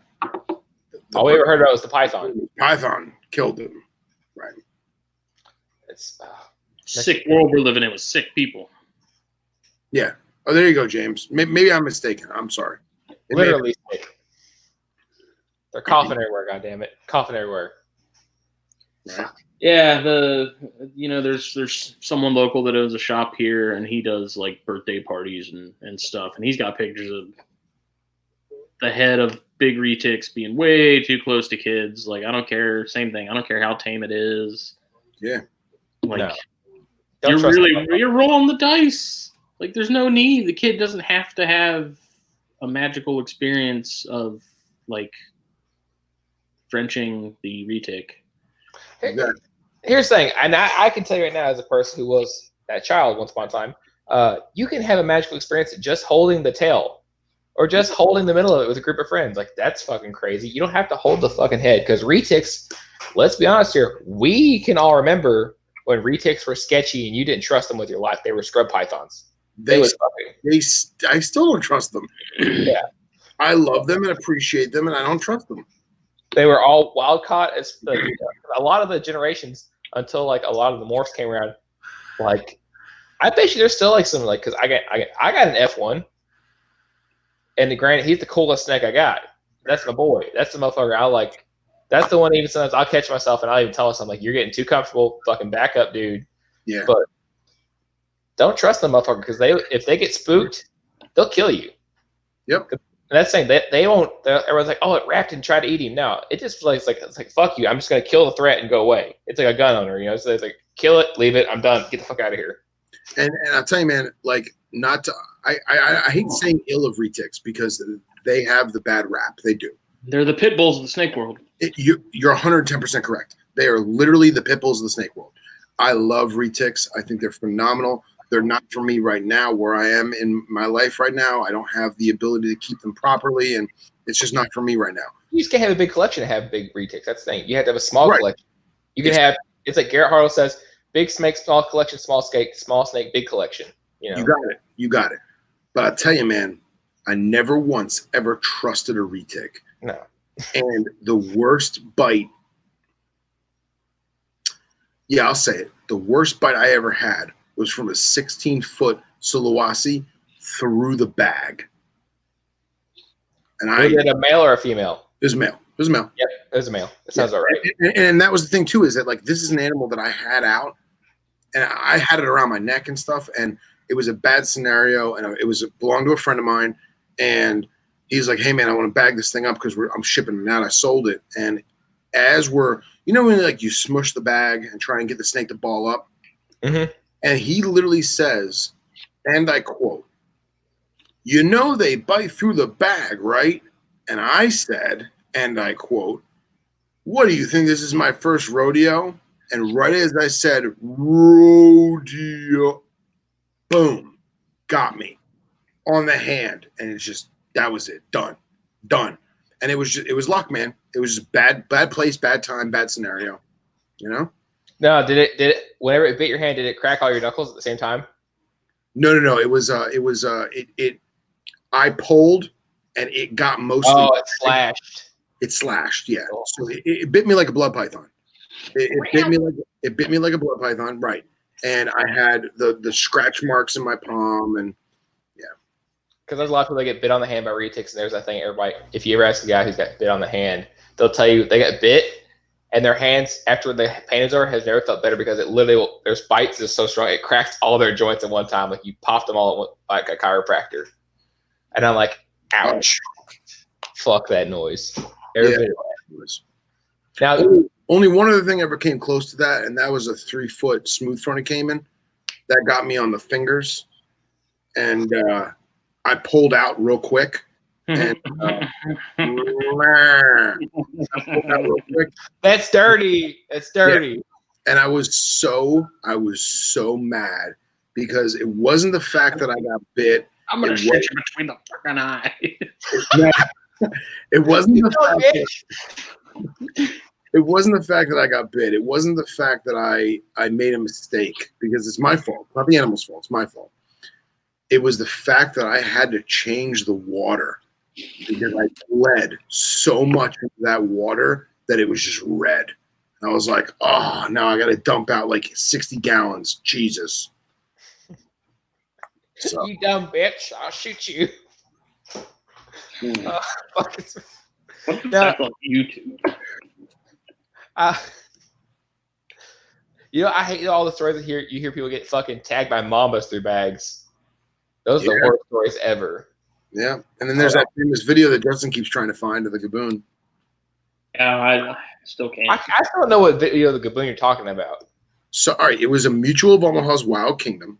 It was from like the late 70s, and it's an older gentleman with shorts and a button-up T-shirt. Okay, and he has a gaboon viper by the tail, and he's like, "The gaboon viper is one of the largest snakes in the world, and it lacks the ability to strike back onto itself, despite its ability to have a wide range of motion, blah, blah, blah, blah, blah."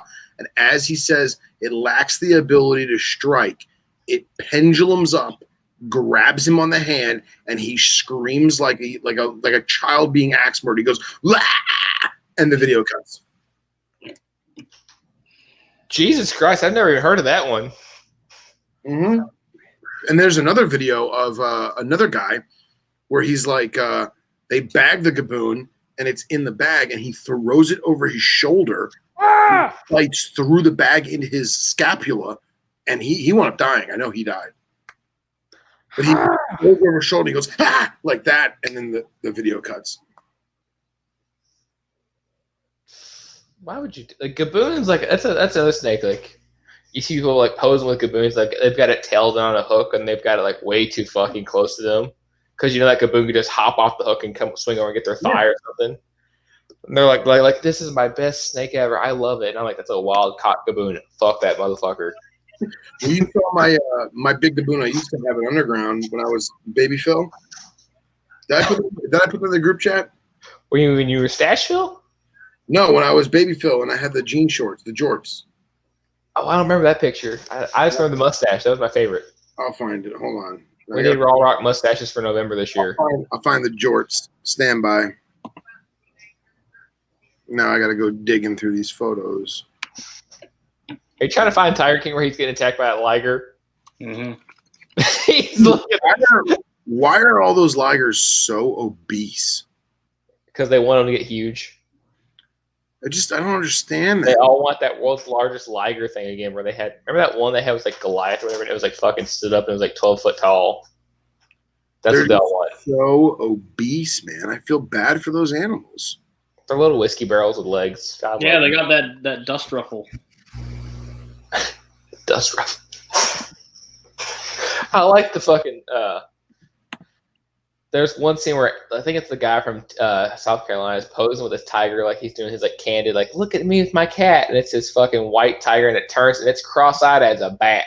Yeah, I laughed at that. I laughed really hard at that. I don't know why I found that so funny, but I did. It does that turn, and it's just cross-eyed as a bat, and I'm like, oh god. I told Jake that's who he needs to dress up as Joe Exotic for Halloween. God, I fucking He want could totally pull it off. Apparently, I'm supposed to be Carol Baskin for Halloween. Don't know how that came about, but I don't know. hey, cool Here, cat, yeah. it's Carol. I found that picture if Justin wants to throw it up. Oh, I'm busy. I'm searching hard. Look at that. That Oh my young, God. baby-faced angel. Oh my god, look at Phil. Right? His Pink Floyd shirt. That was a big boom. What, hold on, do you have some fucking fly ass NBs on? What? Do you have some fly ass NBs on? Some New Balances? Is that what those are right there? Yeah, those are definitely New Balances. Dad shoes. You. Those jorts. Yeah, man. I love every bit of that picture. You like my scorpion necklace because I was so hip. This is like circa 2004. Hey, How old were you in this picture, Phil? Probably 18. Yeah, we save all some know we pussy were for the rest of us, guy. What's that? Save some pussy for the rest of us, guy. Hey, Justin, I still have those pictures saved in my phone. On that note, I can't find this video, and I'm really upset about it. what are you looking for? The video of him yelling at the. Where he's getting attacked by a tiger. It's the greatest thing ever. Yeah. I bet you I can find it. What is this? I want to know. I want to find that video too. It says Marlon Perkins did not get bit. Who? Who's Marlon Perkins? Who the fuck is that? Somewhere, okay. It is the internet. Somewhere deep in the recesses of one of these dark corners, that video exists. And I want to find it. Mm-hmm. I want to see it. I haven't seen it in 15 years. Child attacked by tiger at GW Park. Joe Exotic attacked. I love every bit of these titles. Oh man.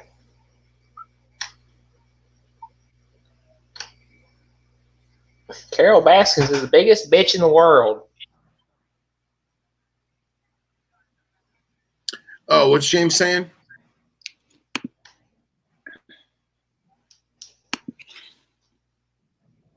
Oh no, I think I found it, Justin. No, that's not it. That's a different one. It's always him doing a political video. That's where they all were with those ligers in that cage.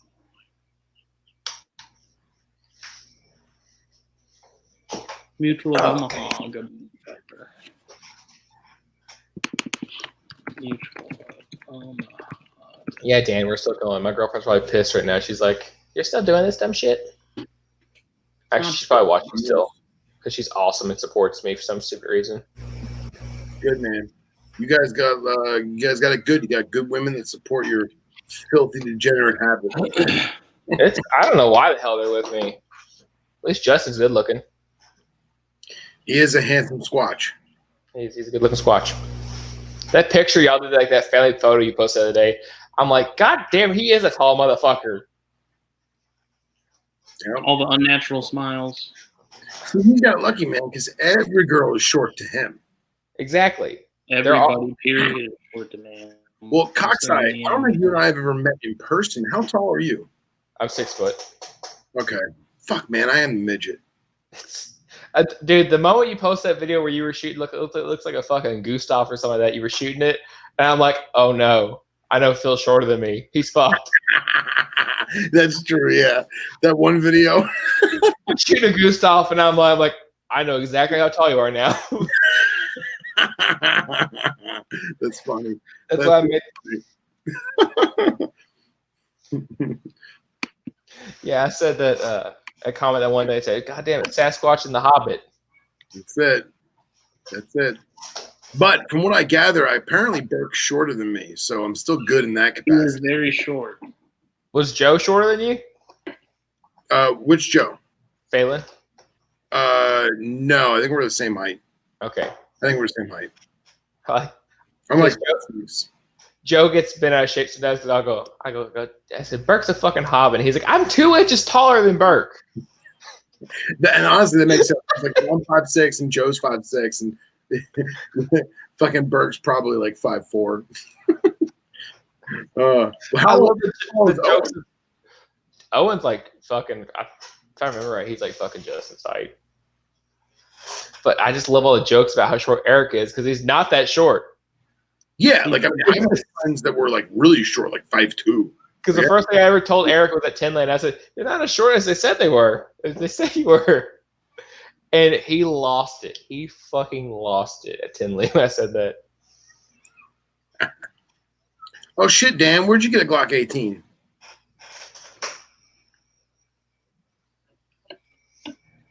He just shoot one. He can't afford that. He lives in Jersey. I was gonna say, fuck, man. I think my work. I think we got 6 of them. Get me one. I want one of those fucking Chinese Wish full auto selectors.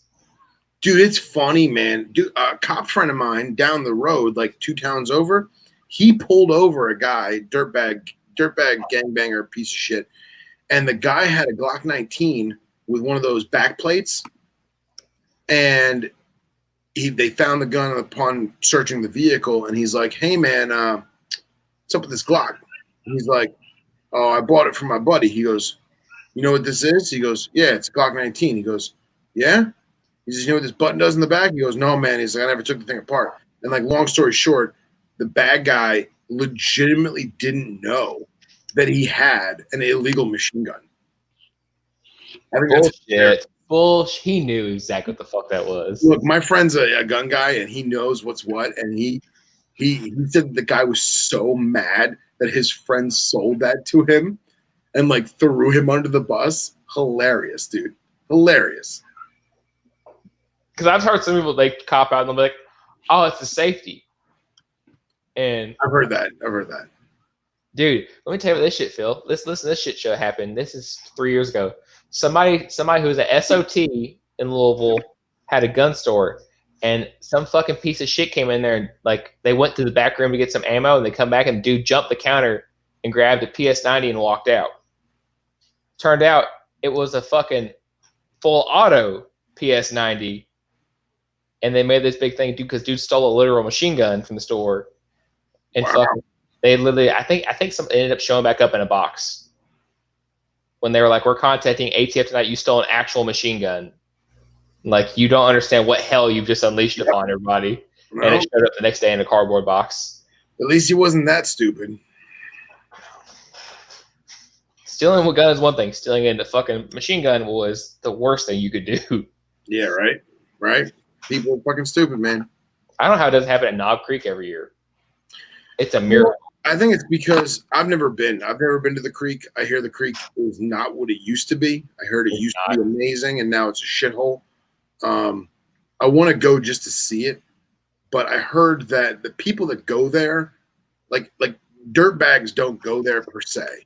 Meth heads maybe, but not like gangbangers. No, not gangbangers, but it's definitely a bunch of crackheads running around there. Because the town that's in Shepherdsville is full of some sketchy fucking crackheads. Hey, Kessler, what's up, man? Wait, who looks like brothers? Me and Coxeye? I think he means all three of us. I think we all do. And Lisa's here too. Nice.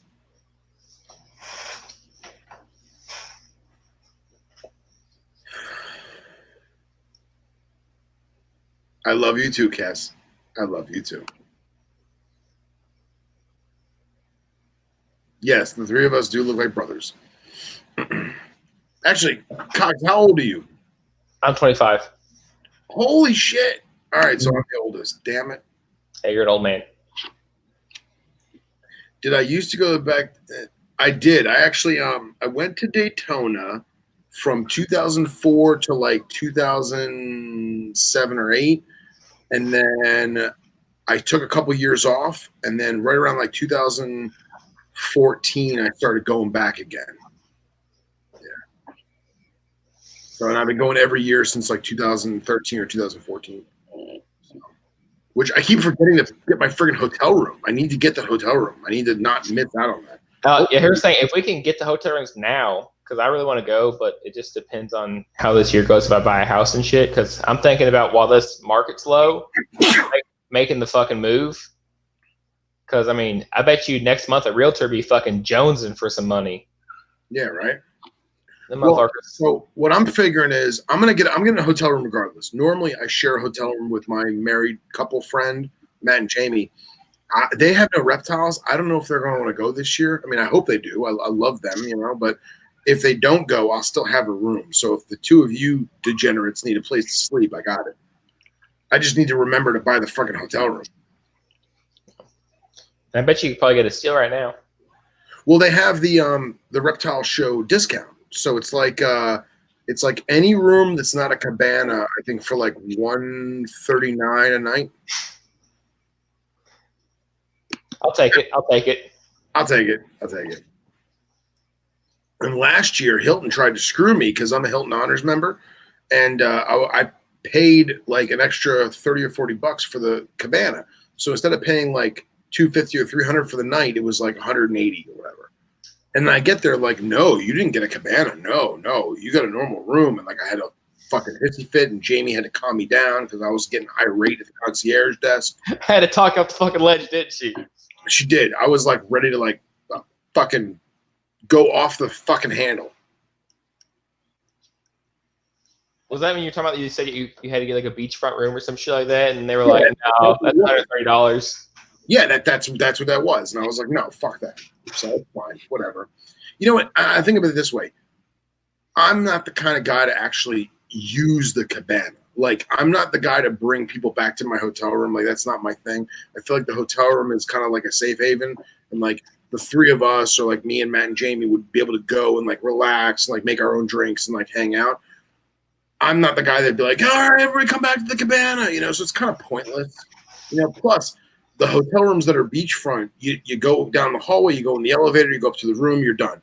The ones in the cabana, you have to walk outside, you have to walk down the boardwalk on the beach, you have to go to your room. Like, it's more of a hike, you know?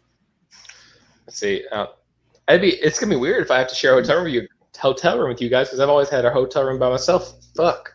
At Tinley and shit. Because here's the thing, I went to Tinley my first year. I didn't know a single person about Reptile Hobby. I was getting back in. Hardle sold me my first python ever, my little super dwarf male. And I was like, I messaged Brian Cusco and I was like, is it worth it to go to fucking Tinley Park? And he's like, oh yeah, totally. You got to go. You got to fucking go. Yeah. And I was like, okay. So I booked a room that night, like fucking the middle of October or the middle of September, went to Tinley Park. And I just walked around the show talking to anybody I saw. Anybody give me time of day, I started talking to him. Forrest Fannin, I talked to fucking Joe, Matt Minatola, Eric Burke, everybody. I was like, hey, I'm Ryan. I'm just getting into this. What do you know? Any advice you can give a motherfucker? And now everyone knows the Coxeye. Give me all the secrets. Dude, it's pretty awesome, man, because like I kind of like the fact that nobody knows me, but you still kind of feel weird because like, oh man, they don't know me. But at the same time, everybody knows the Coxeye, and I love it. No one knows, just you guys. Nah, yeah, but our circle is the circle. We aren't going on. I am not 64 years old. I am 33. 64. And by the way, Dom, if you go to Daytona, you better put your drinking hat on, girl, because I'm gonna be hanging around you. Phil's gonna get his woo girl on. I am. I'm gonna be like, oh my god, I'm gonna wine and dine this girl. Snake. Dude, if it's anything like Tinley Park this year, Jesus Christ, that was the greatest experience ever. Yeah, I want to go to Tinley and not tell anyone. I just want to go and then just be like the fly on the wall and be like, holy shit, is that Phil? Oh, that is Phil. Oh, hello. What's going on? You know? You're far from home. Yeah, I don't want to tell everyone because then if I tell everyone I'm going, then I'll feel obligated to like hang out with people and blah blah blah. No, I just want to go and just see it. It's fun just to walk around by yourself and just look at shit. It's so fun, especially when you bump into people like Emily and Ed from Snake Discovery, because you're like, what the fuck? And then they're just hounded by people, and you're like, God, that looks like shit. Yeah, dude. Tiki Manny and my boy Brochu, they went up to Tinley. Not this past one, obviously, it's canceled, but the one before. And I was so bummed. I was like, fuck, man, that would have been a great trip to go with the three of them, like fucking the Gecko dudes, and like just fucking go and do it. They weren't vending. They were just shopping and hanging out. And yes, Dom, I'm well aware that you can handle your liquor. You're going to have to fight off my horrible one-liners. Oh, God. Help us, Jesus.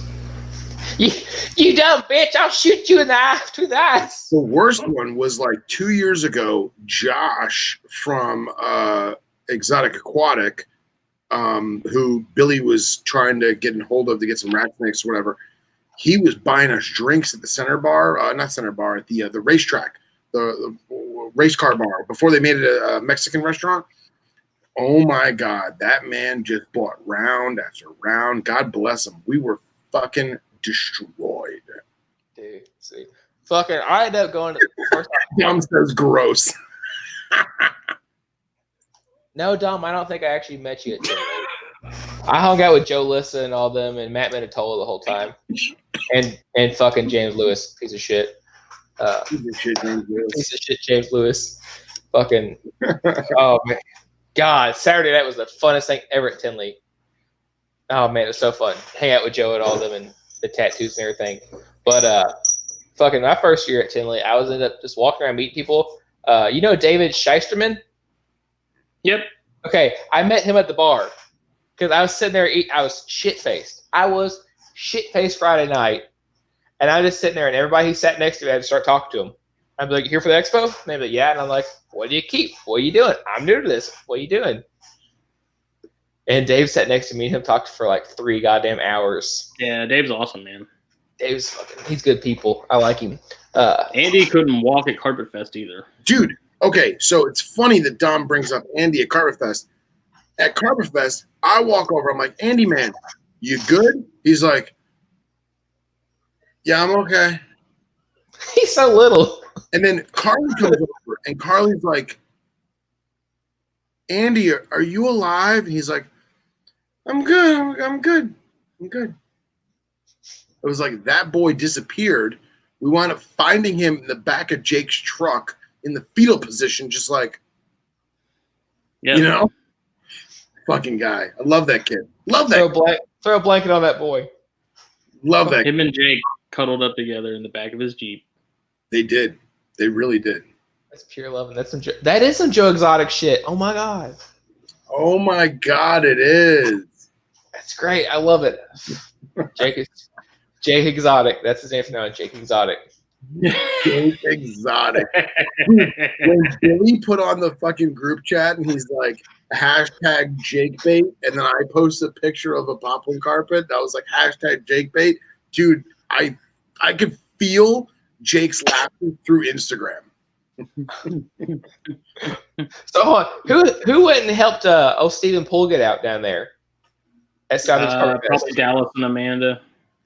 Didn't Jake and Andy walk over there because they were gonna help, and they were so fucking annihilated that they were like that? I don't even know who it was. I guess it was Dallas. Was like, dude, just go back to the campfire. Just don't even try and push this truck. I know Stephen Poole got a fucking Honda Accord stuck in the sand or some shit. So like, where the fuck do Pia and Cody live in the middle of bumfuck Egypt or something? Yeah, Yeah, it's off the beat. They're in a very sandy area. Yeah, but my Subaru came in clutch. Asymmetrical all-wheel drive, man. It's where it's at. Yes, sir. Yes, sir. It's where it's at, man. I did make Jake and Billy a little nervous, fishtailing out of there once or twice. Who would be your first or second husband? I fucking love this comment right here. Phil, who would be your first or second husband? Man. I gotta be honest. Justin would be my first. And then Henry would be your second. That's so true. No, Henry would be my first. Henry would be my first. That's it. I gotta do it. Justin, you're a bottom bitch. Justin, you got bumped, Bubba. Sorry. I gotta go. Henry puts up with way more of my bullshit.